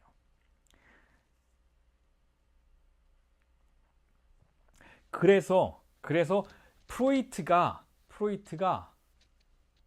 처음으로 정신분석을 발명해내고 연구해 나가는 과정 속에서 밝혀낸 것이 무엇인가요? 인간의 욕망의 비밀이죠. 인간의 욕망의 비밀은 무엇인가요? 정신분석에 근거한다면 인간의 욕망은 히스테리적인 구조를 가지고 있어요. 인간의 욕망의 가장 보편적인 구조는 히스테리적인 구조예요. 그리고 히스테리적인 구조, 세미나 17에서 히스테리증자의 담화가 우리에게 알려주는 게 무엇인가요? 히스테리적인 주체는 누구를 향해 있어요? 주인을 향해 있죠. 주인. S1을 향해 있죠. 빗금친 S로서의 히스테리증자는 화살표를 어디로 향하고 있나요? S1에게 향하고 있어요. S1은 누구인가요? 주인이에요. 주인은 누구인가요? 아버지이죠. 아버지는 누구인가요? 아버지 하나님이에요. 아버지 하나님은 누구인가요? 대타자예요. 대타자에게 간청하는 모습을 보이고 있죠. 대타자를 바라보고 있어요. 이게 히스테리증자의 근본적인 구조예요. 아버지 하나님 앞에 무릎 꿇고 있는 구조. 그리고 이 히스테리증자는 무엇을 욕망하나요? 푸주안의 아내, 혹은 도라의 사례, 혹은 안나 오의 사례, 모든 히스테리증자들을 탐사하면서 프로이트가 밝혀낸 욕망의 비밀, 구조는 무엇인가요? 바로 내가 나의 욕망을 욕망하는 것이 아니고 내가 아버지의 욕망을 욕망하는 것이구나. 아버지의 팔로스가 어디를 향하고 있는지를 관찰하고 그리로 가려고 하는 것이 바로 우리의 욕망의 비밀이구나 라는 것이잖아요. 히스테리증자는 바로 아버지를 사랑하는 존재다라는 거예요. 히스테리증자는 바로 대타자의 욕망을 욕망한다라는 것이죠. 그래서 이와 같은 프로이트의 어떻게 보면 굉장히 간단한 발견이에요, 여러분. 그렇게 어렵지도 않아요. 프로이트가 탐사했던 모든 사례들에서 결국 여성 환자들이 보여주었던 것, 혹은 남성 환자들이 보여주었던 것에 바로 맞은편에는 아버지가 있었어요. 상징적인 아버지가 있었죠. 아버지의 욕망이 어떻게 변화하는지를 관찰하고 그에 대해서 반응하려고 하는 것이 바로 히스테리증자의 욕망이었던 것이죠. 그래서 그것을 다시 한번 말씀드리지만 히스테리는 타자의 욕망을 욕망한다라는 거예요. 대타자의 욕망을. 본인의 욕망이라는 게 없고 항상 대타자의 욕망을 욕망한다라는 것이죠. 자신이 뭘 원하는지 히스테리증자들이 모른다라는 거예요. 여러분들 중에 정신분석 상담을 혹은 상담을 하고 계신 분들이라면 충분히 이해하실 텐데 여러분들을 찾아오는 내담자들이 흔히 아주 자주 하는 말이 그거예요. 내가 왜 이러는지 모르겠다. 내가 왜 이걸 욕망하는지 모르겠다. 내가 왜 이걸 이리로 끌려가는지 모르겠다라는 거예요. 혹은 반대로 이런 말도 하죠. 내가 뭘 좋아하는지 모르겠다. 내가 뭘 욕망하는지 모르겠다라는 건 뭐예요? 이 사람에게 욕망이 없다는 게 아니에요. 이 사람은 욕망을 가지고 지금까지 살아왔어요. 그런데 그게 내 것처럼 안 보인다는 거죠. 그럼 내 게 아니면 누구 것인가요? 대타자의 것이에요. 대타자의 욕망에 이끌려가는 것, 대타자의 욕망을 반복하는 것, 대타자의 욕망의 향방을 관찰하고 그리로 반응하려고 하는 것이 히스테리증자의 아주 보편적인 모습이라면 바로 이것을 락강은 이렇게 표현했죠. 주체의 욕망은 타자의 욕망이다라고 하나의 명제로 깔끔하게 정리를 했죠. 이게 정신분석의 근본 태제라는 거예요. 주체의 욕망은 대타자의 욕망이다라는 것이죠. 주체의 욕망은 대타자의 욕망이다 라는 것은 또한 무엇을 암시하는가 하면 그게 우리의 모습이라면 거기에 머물러 있지 말자라는 거예요. 그게 정신분석의 실천 방향이라는 거죠. 만약에 내가 대타자의 욕망을 욕망하고 있었다면 나의 욕망을 발명해내자라는 게 근본적으로 정신분석이 실천하는 방향성이라는 거죠. 그래서 덧붙이자면 이렇습니다. 그래서 여러분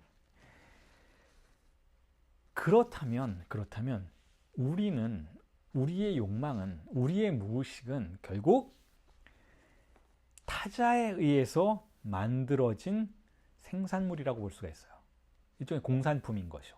왜냐하면 대타자는 개별적인 존재가 아니니까. 대타자는 사회 전체를 지탱하고 있는 상징계의 대타자인 것이니까 그 상징계의 대타자에 의해서 우리는 생산된 산물이라고 볼 수가 있어요. 그러니까 made by the other인 거죠. 자, 그런데 뜬금없이 제가 듀샹의 레디메이드라는 개념을 불러와서 여러분들에게 정신분석과 비교해서 설명을 해드리고 싶다는 생각이 들어서 듀샹에 대한 이야기를 좀 덧붙이고 싶은데 듀샹의 유명한 그 소변기와 같은 거, 소변기뿐만 아니라 뭐 병건조대라든지 다양한 작품들의 근본적인 논리가 뭔가요? 그걸 듀샹이 프랑스의 초현실주의 그리고 그 이후에 아방가르드 예술가로서 활동했던 그 듀샹의 예술 작품들의 명칭이 바로 레디메이드죠. 레디메이드란 무슨 뜻인가? 이미 만들어진 인간 뜻이잖아요. 자, 이 예술 작품의 구조가 이런 방향성이 어째서 출현했나요, 여러분? 듀샹은 이렇게 생각한 거죠. 우리가 뭔가를 만들어서 막 이렇게 제시를 하지만 사실은 예술가가 뭔가 그림을 그려서 제시를 하지만 사실은 이게 우리가 그린 게 아니라는 거예요. 왜냐하면 우리가 그린 게 아닌 것은 이유는 내 자신이 내가 만든 게 아니기 때문에, 나 자신의 존재는 우리 사회가 만든 것이기 때문에 우리 사회가 만든 내가 일종의 로봇이라면 그 로봇이 무엇을 그리던 이 사회가 그린 것이 될 뿐이다라는 것이죠. 그런데 이건 우리가 흔히 이해할 수 있는 거예요. 우리가 미대에 가서 강의를 해보면 대부분의 학생들은 다 그 시절의 그 시대의 미술이 무엇이다라는 일반적인 의견을 자신의 작품 안에서 반복해요. 혹은 가장 가깝게는 교수들의 그 학교를 지배하는 그 학교에서 가르치고 있는 교수들의 성향을 그대로 따라가죠. 그 학교의 교수들의 성향을 그대로 따라가요. 뭐 예를 들어서 1980년대 후반과 90년대에 뭐 한국에서 드리핑 기법이 유행했다면 한참 철질한 기법이잖아요. 70년대, 60년대 말에서 70년대 사이에 잭슨 폴록이 만들어냈던 그러한 기법들을 우리나라에 수용해서 홍대를 중심으로 박서보와 같은 예술가들이 너도 나도 뿌리기 시작했어요. 그걸 창작활동이라고 부르기 시작했죠. 일종의 뭐랄까요, 뿌리기의 천국이 구성이 됐어요. 그러니까 학생들도 다 뿌리기 시작해요. 그렇다면 그건 창작인가? 그렇지 않다라는 거예요. 이미 만들어진 작품들이라는 거죠. 이미 본인들은 그것을 자신이 메이킹하고 있다고는 하지만 이미 made by author라는 거예요. 대타자라는 것이죠. 대타자, 그 미술계의 대타자가 지배하고 있고 그 대타자의 화신들이 우리에게 보여주는 방식대로 학생들은 그것을 자신의 작품 안에서 반복하고 있는 것이니까 그건 엄밀한 의미에서는 창조가 아니라는 거예요. 자, 그러한 현실 속에서 근데 그건 사실은 그 90년대 한국의 현실뿐만 아니고 일반적으로 미술계가 보통은 보여주는 것이죠. 미술계뿐만 아니라 모든 종류의 인간의 활동이 그와 같은 것들을 보여주고 있죠. 다 우리는 타자의 논리를 우리 안에서 반복할 뿐이에요. 왜냐하면 우리의 자신 자체가 타자에 의해서 만들어진 존재인 것이니까. 자, 그럴 때 듀샹은 오히려 역방향으로 나아가는 거죠. 나는 창작하지 않겠다라는 거예요. 그 대신 철물점 가서 뭐 병 말리는 건조기라든지 소변기라든지 그걸 사서 그냥 그걸 제시하는 거예요. 그리고 난 이걸 예술작품이라고 부르겠다라고 하는 거죠. ready made 된, 이미 만들어진 걸 제시하겠다라는 거예요. 왜냐하면 어차피 내가 그림을 그려도 이미 만들어진 거니까. 아까 말씀드렸던 것처럼 내가 어떤 창작을 한다 해도 그건 창작이 아니니까. 이미 내 자신의 존재가 타자에 의해서 만들어진 것이니까 내가 뭘 그리건 다 레디메이드라는 거예요. 그런데 소변기는 어떤 레디메이드인가 하면 자신이 레디메이드라는 걸 숨기지 않는 레디메이드라는 것이죠.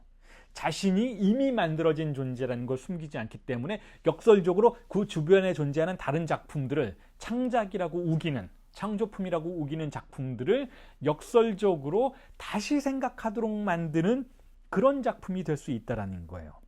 자, 그런데 제가 이 말씀을 여러분들에게 왜 드리는가 하면 정신분석 역시 듀샹의 여정과 똑같은 방향성을 가지고 있다는 거죠. 정신분석이 어떻게 시작하나요? 내담자는 상담실에 와서 자신의 이야기를 하기 시작해요. 자신의 이야기를 하면서 이게 자기 이야기인 것처럼 얘기하잖아요. 처음에는. 이건 내 이야기예요. 내가 이렇게 했어요. 내가 결혼을 했어요. 내가 아이를 낳았어요. 내가 학교에 갔어요. 내가 뭘 했어요. 내가 뭘 했어요. 내가 뭘 했어요. 내가 뭘 하다가 보면 점점 더 어떻게 되나요? 내가 한 게 아닌가요? 내가 왜 그렇게 했을까요? 그와 같은 상태에 도달할 수 있도록 도와주는 것이 바로 증상이죠. 증상은 도대체 어디서 왔나요? 이건 내가 한 것 같지가 않은데, 이게 증상적인 사건이라면, 증상적인 행동이었다면 내가 한 게 아닌데 라는 방식으로 자신의 삶이 어떻게 이미 레디메이드 된 존재였는지를 인식해 가는 과정, 그렇게 해서 결국은 레디메이드 된 근본 환상이 어떻게 존재하고 그 레디메이드 된 근본 환상이 어떻게 우리를 지배했는지를 마주하게 되는 경험 속으로 정신분석은 내담자를 이끌고 들어가게 되는 것이죠. 그러니까 역시 정신분석도 듀샹이 창조와 관련해서 우선 먼저 보여주었던 태도를 그대로 수용한다라는 거예요. 정신분석도 결국은 창조로 나가야 한다면 내담자의 새로운 문법을, 욕망을, 구조를 만들어내는 것이 목표라면 우선 먼저 그 전에 해야 할 일이 있다는 거죠. 그 전에 해야 할 일은 바로 당신이 얼마나 우상을 숭배하는 존재였는가를 체험하도록 해주어야 한다는 거예요. 당신의 존재가, 당신의 마음이, 당신의 정신이 얼마나 타자에 의해서 made by 된 것인지를 경험할 수 있도록 해준다는 것이죠. 자, 그런 의미에서 정신분석은 당신이, 내담자 당신이 얼마나 종교적인지를 체험하도록 해주는 거예요. 아, 난 무신론자인데요? 라고 말한다 해도 아닙니다. 당신은 무신론자가 아니에요. 당신은 당신의 무의식 속에 자리 잡고 있는 대타자를, 아버지의 기표를 맹신하고 있는 광신자예요. 라는 걸 체험할 수 있도록 해주는 그러한 목표를 우선 먼저 실행한다라는 거예요. 정신분석은 그렇다라는 것이죠.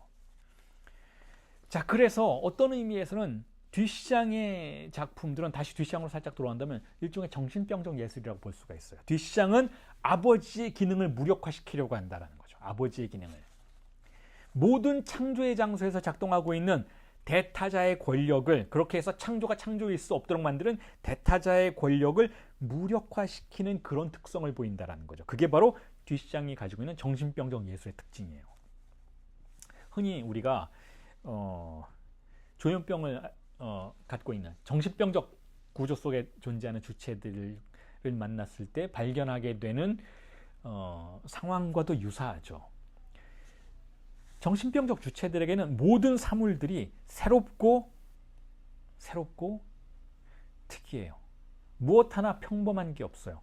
특히 자신들이 어떤 걸 선택하면 그 사물은 아주 중요한 기능을 하기 시작해요. 그것이 원래 가지고 있는 기능으로부터 빠져나와서 일종의 망상적인 기능을 하게 되죠. 망상적인 기능.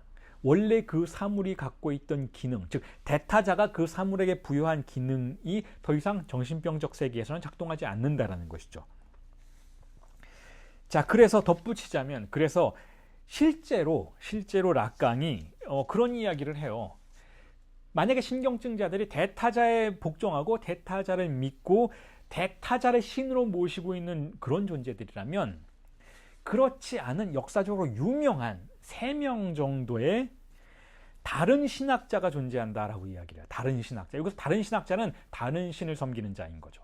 즉 대타자, 신경증의 세계에서의 대타자를 근거로 해서 작동하고 있는 그런 욕망의 구조가 아니라 다른 욕망의 구조 속에서 다른 방식으로 신과 마주하고 신을 다루는 존재들이 있다라는 그러한 이야기를 하면서 3명을 언급을 해요.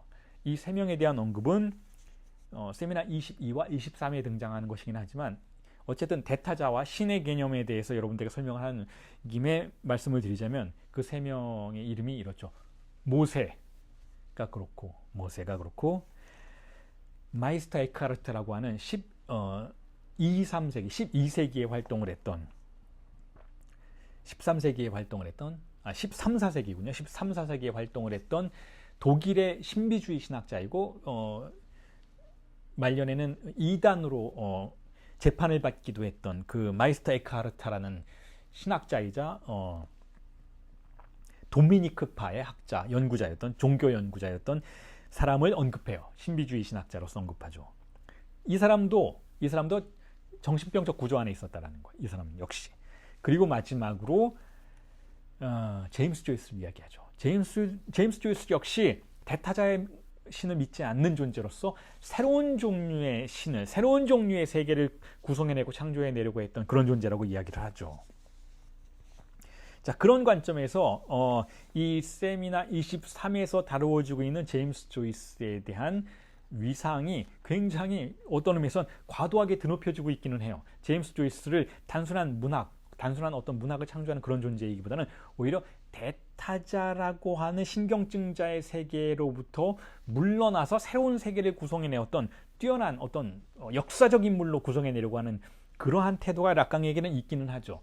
그래서 이걸 다루는 그 콜레트 솔레라고 하는 대표적인 락강주의 정신분석가이기도 하고 락강의 충실한 제자였던, 그래서 락강에 대한 정신분석에 관련된 다양한 연구서들을 출간을 하기도 했던 지금도 여전히 생존해 있는 콜레트 솔레라고 하는 사람이 뭐라고 논평을 하는가 하면, 프로이트가 신과 마주하면서 다루는 개념과 락강의 태도는 조금 다르다라고 언급을 하면서 어떤 언급을 하는가 하면 어떤 책에서 언급했는가 하면 조이스의 독자로서의 락강이라는 텍스트가 책이 있는데 거기서 이렇게 언급을 하죠. 프로이트는 신이 인간의 나약함 때문에 파생된 환상이라고 간주하는 측면이 있었는데 락강은 그렇지 않고 언어의 구조가 필연적으로 발생시키는 일종의 외존적 존재라고 간주를 한다라는 거예요. 자, 이게 무슨 뜻인가 하면 조금 더 알기 쉽게 설명을 드리자면 자, 프로이트는 이래요. 프로이트는 인간이 나약하기 때문에 인간이 문명 속에서 불만족 속에 있고 동시에 자신의 삶에 항상 방어적이고 그리고 불안을 경험하고 있기 때문에 초월적인 존재를 가정함으로써 자, 어떤 보충을 실현하고자 했다라는 거예요. 프로이트의 세계 속에서는 인간은 한없이 나약한 존재이기 때문에 초월적인 존재를 의지할 수밖에 없었다라는 것이죠. 자, 근데 반면에 락강은 자, 이거는 사실 어느 정도 이해할 수가 있죠. 프로이트의 이러한 관점들은 어느 정도 상식적으로 이해할 수가 있어요. 아, 인간이 나약하니까 신에게 의존하려고 하는구나. 인간은 항상 불완전한 존재이고 실제로 불완전하니까. 자, 그런데 락강은 그와 같은 관점과는 좀 다르다라고는 설명을 하고 있지만 사실은 엄격하게 말한다면 같은 의미라고도 같이 연결되는 부분을 갖고 있다. 프로이트의 관점과 연결되는 부분을 갖고 있다라고 말을 할 수도 있겠지만 자, 이렇게 설명할 수가 있다는 거죠. 언어의 구조가 발생시키는 필연적인 것이다라는 것은 자, 이런 뜻이에요. 언어의 구조는 대타자의 구조이죠. 대타자의 구조. 언어의 구조라는 건 자, 정신분석의 근본 태제에 근거한다면 락강은 이렇게 생각한다고 이미 충분히 말씀을 드렸잖아요. 인간은 언어적인 존재다.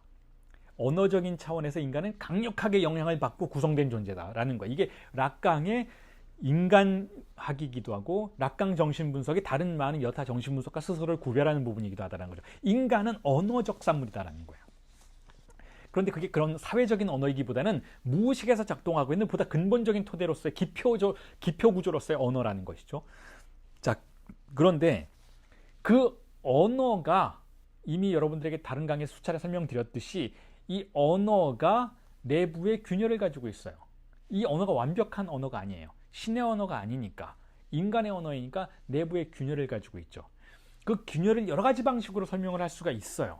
그래서 그 균열을 우리가 정신분석 과정 속에서는 말실수라든지 꿈이라든지 혹은 다양한 그런 자기 자신의 표현 속에서 등장하고 있는 어떤 모순된 회귀라든지 모순된 거부라든지 언어의 전체적인 서사 내에서 발생될 수 있는 어떤 균열점을 가정하는 방식으로 언어가 불완전하다라는 걸 설명할 수도 있겠지만 또 이렇게 설명할 수도 있습니다. 자, 언어가 어떻게 시작됐는지를 관찰하면 그것이 왜 불완전한지도 이해할 수가 있어요. 자, 언어는 의미를 발생시키는 체계인 것이잖아요. 근데 의미가 발생되려면 최소한 두 개의 기표가 있어야 한다는 것을 소실의 언어학을 통해서 락강이 수차례 강조를 하죠. 언어가 작동하려면 하나의 언어가 하나의 대상을 지시하는 방식으로는 작동할 수가 없다는 거예요. 최소한 두 개가 있어야 언어는 자신을 설명할 수 있게 되고 의미를 파생시킬 수 있게 된다는 것이죠. 자, 그런데 최초의 언어가 작동할 때에는 하나밖에 없었다는 거죠. 기표가 하나밖에 없었고 그 하나밖에 없는 기표가 대상을 표지했을 때에는 이 언어는 필연적으로 대상을 공백으로 가정할 수밖에 없게 된다는 것. 최초의 언어가 발생했을 때를 논리적으로 가정해 본다면 언어의 내부에 본질적으로 공백이 포함되는 것을 빠져나갈 수 없다라는 거예요. 언어의 내부에는 근본적으로 공백이 자리하고 있다는 것이죠. 그래서 그걸 S1을 통해서 여러분들에게 설명을 드렸었잖아요. S1이라는 건 언어가 시작될 수 있는 조건인 것이죠. 그래서 그걸 주인기표라는 개념을 통해서도 왕국이 어떻게 형성되는지에 대해서 설명을 드리면서 말씀을 드렸죠. S1은 최초의 기표라고 할 수가 있는데 이 최초의 기표가 우리에게 받아들여져야 그 다음에 다른 S2의 세계들이 개방될 수가 있는 것인데 이 언어의 이러한 전개는 결국 필연적으로 내부에 설명되지 않는 한 부분을 갖게 된다는 거예요. 자, S1은 누가 설명해 줄 것인가 라는 것이죠. S1이 표지한 것은 설명되지 않고 억압된 채로 남아있다는 거예요. 더 쉽게 설명을 하자면 우리가 아버지의 언어를 받아들여서 어머니의 주입상스를 억압하잖아요. 하지만 어머니의 주입상스는 설명되면 안 되는 거예요. 억압될 뿐이지 설명되면 안 되는 것이죠. S1은 어머니의 주입상스를 억압하는 기능을 해요. 억압한 기능 위에 다른 종류의 팔루스를 따르는 다양한 의미의 체계들이 형성될 수 있는 거예요. 하지만 이 모든 의미의 체계들이 형성되려면, 이 모든 욕망의 의미들이 실현되려면 최초에 억압된 것은 억압된 것으로 기억상실로 남아 있어야 한다는 거죠. 어머니에 대한 기억이 망각되어야 어머니에 대한 주입상스에 관련된 감각들이 망각되어 있어야 이 망각된 빈 공간에서 우리의 욕망의 다양한 서사들이 전개될 수가 있다는 거죠. 그러니까 우리가 언어의 기능을 근본적으로 억압이라고 본다면, 자, 이건 역시 정신분석이, 라깡의 정신분석이 언어를 다루는 방식이죠. 언어의 근본적인 기능이 우리의 주입상스를 억압하는 것에 있다면 억압된 것은 공백으로 남아야 한다라는 의미에서 최초의 기표는, 최초의 권력자의 기표는 공백을 파트너로 가지고 있다는 거예요. 공백을 파트너로 가지고 있다는 건 무슨 뜻인가 하면 결국 언어 자체가 구멍을 가지고 있다는 거죠. 근본적인 균열을 가지고 있다는 것이죠. 언어의 내부에는. 그런데 이 구멍은 S1에 의해서 틀어막혀 있어요. 이 구멍은 S1에 의해서 표지된 뒤에 틀어막혀 있어요. 자, 그렇기 때문에 언어 내부에 존재하는 그 구멍을 무언가가 봉합해 주지 않으면 언어의 전체 구조가 유지될 수가 없다는 것이죠. 언어의 전체 구조가 작동하려면 이 구멍, 이 심연에 대한 해명이 필요하다는 거죠. 이 해명의 기표가 바로 신이라는 기표라는 거예요. 이 해명의 기표가 바로 권력자로서의 대타자의 기표라는 것이죠. 이 구멍을, 이 심연을 지탱해 주는 그 기표가 바로 신의 이름이라는 거예요. 자, 그렇기 때문에 인간이 신을 필요로 한다는 것은 단지 인간의 나약함이기 때문이기보다는 언어의 나약함 때문이라는 것이죠. 언어가 완결되어 있지 않기 때문에, 언어가 구멍을 가지고 있기 때문에 언어가 가진 구멍을 봉합할 수 있는 궁극의 존재로서 신을 가정하지 않을 수 없게 되었다는 거죠. 자, 이렇게 설명을 여러분들에게 드리면 굉장히 사변적으로 들릴 수도 있을 것 같아요. 그러면 이렇게 다른 방식으로 설명을 드리면서 오늘 강의를 정리를 해볼게요. 우리가 신을 필요로 하는 이유는 뭔가요? 신이 없으면 불안한 이유는 뭔가요? 초월적인 대상에 대한 불안이, 존재가 우리의 불안을 위로해 줄 때는 어떤 순간인가요? 언어로 아무리 설명을 해도, 과학으로 아무리 설명을 해도 우리의 존재가 설명이 되지 않을 때 우리는 신에게 의존하기 시작하죠. 바로 그거예요, 여러분. 언어의 의미화의 체계가 실제를 지시할 수가 없다는 거예요. 언어가 가지고 있는 근본적인 결여 때문에, 언어와 실제의 근본적인 일일성이자 동시에 언어 자체가 형성되는 과정 속에서 발생한 근본적인 결여 때문에, 언어가 가지고 있는 근본적인 나약함과 불안전성 때문에 우리는 불안을 경험한다는 거죠. 왜냐하면 그 언어가 아무리 막강하고 아무리 방대하게 펼쳐져도 내 삶을 정확하게 설명해 줄 수 없다는 거죠. 내 인생을, 내 존재를, 우리 가족을, 이 세계를, 이 역사를 언어가 설명해 줄 수가 없어요. 그 설명되지 않는 부분을 봉합시키기 위해서 우리는 언어가 아닌 다른 걸 불러와야 한다는 거죠. 그게 바로 초월적 기표로서의 신이라는 거예요. 자, 이렇게 설명을 하면 조금 전에 프로이트가 인간의 나약함 때문에 인간은 신을 필요로 했다라는 그러한 명제와 연결이 될 수가 있는 것이죠. 인간의 나약함 때문에 신을 필요로 했다라는 것은 인간을 지탱해주는 언어의 나약함 때문인 것이고, 언어의 나약함이라는 것은 언어 내부에 존재하는 불완전성 때문이라는 것이고, 언어 내부의 불완전성이라는 것은 논리적으로 말하자면 언어 내부에 존재하는 균열이라는 것이고, 그 균열은 최초의 주입상스를 억압하면서 폭력을 행사했던 주인기표가 가지고 있는 속성이라는 거예요. 주인기표는 어떠한 의미도 없이 단지 그것이 권위 있는 것이기 때문에 우리의 주입상스를 박탈시킬 수 있었어요. 우리가, 여러분, 어머니와의 쾌락, 우리가 어린 시절에 우리 자신의 주입상스를 포기했던 이유는 우리가 그것을 이해했기 때문이 아니에요. 모든 사람들이 그것을 믿고 있고 그 믿고 있는 믿음이 일종의 폭력으로 나에게 제시되었기 때문에 나는 그걸 박탈한 거지, 박탈당함을 수용한 거지, 아성티몽에 도달한 것이지, 이해했기 때문이 아니라, 어린아이들이 나 어른들의 세계 이해했으니까 나 이제부터 엄마 아빠의 착한 아들 딸이 될래요, 나 이제는 엄마의 젖가슴에 매달리지도 않을래요, 이해했기 때문이 아니에요. 그냥 받아들였기 때문이죠. 이것이 바로 S1이라는 기표의 폭력성인 것이죠. 이것이 바로 언어가 처음 출발할 때 등장하는 근본적인 모순이라는 거예요. 언어는 근본적으로 불합리성 속에서 출발했다는 것이죠. 그것이 옳기 때문에, 합리적으로 설명되었기 때문에 언어가 우리의 삶을 지배할 수 있었던 것이 아니라, 그것이 공백을 표지하고 밀어내고 억압할 만큼 강력하게 권력적이었기 때문에 그렇다라는 거예요. 자, 그래서 언어의 내부에는 근본적인 구멍이 항상 잔존한다라는 거죠. 근본적으로 균열이 존재한다라는 거. 언어는 합리적이지 않다는 거. 아무리 합리적인 것 같아도, 아무리 실증과학으로 모든 걸 설명할 수 있는 것 같아도, 언어를 사용하면 사용할수록 우리는 언어의 한계에 부딪히게 된다는 거죠. 언어의 한계에 부딪혔을 때도 우리는 이 언어를 믿어야 돼요. 그러기 위해서는 신이 필요하다는 것이죠.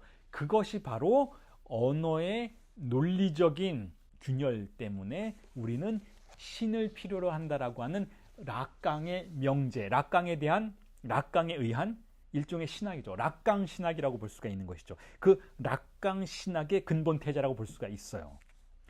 그런데 제가 신학하니까 일반 신학과 여러분들이 좀 혼돈을 하실 수 있을까 봐 드리는 말씀인데, 제가 말한 이 신학은 어떤 의미에서는 무신론적 신학이죠.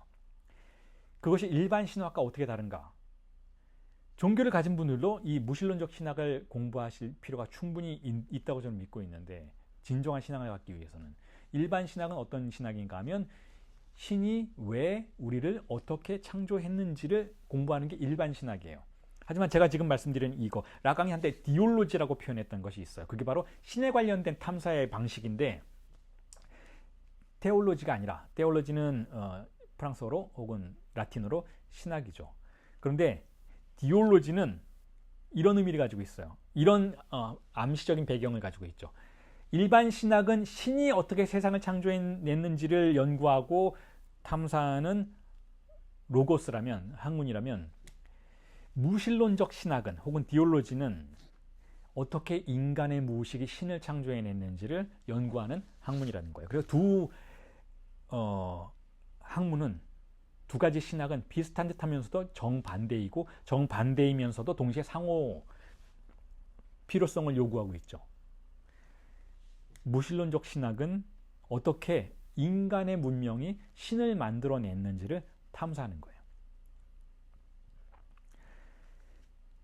자, 그런 의미에서 제가 감히 말씀을 드리자면, 지금 우리가 공부하고 있는 이 세미나 17도 그렇고, 락강의 전 세미나들이, 전 이론들이 어떤 의미에선 신학이라고 볼 수가 있습니다. 무의식은 신이잖아요. 그런데 정신분석은 무의식을 연구하고 탐사하는 학문이잖아요. 그러니까 정신분석은 무신론적 신학인 것이죠. 자, 오늘은 여기까지 강의를 마치도록 하고, 다음 주에 다시 강의를 이어나가도록 하겠습니다. 수고하셨습니다.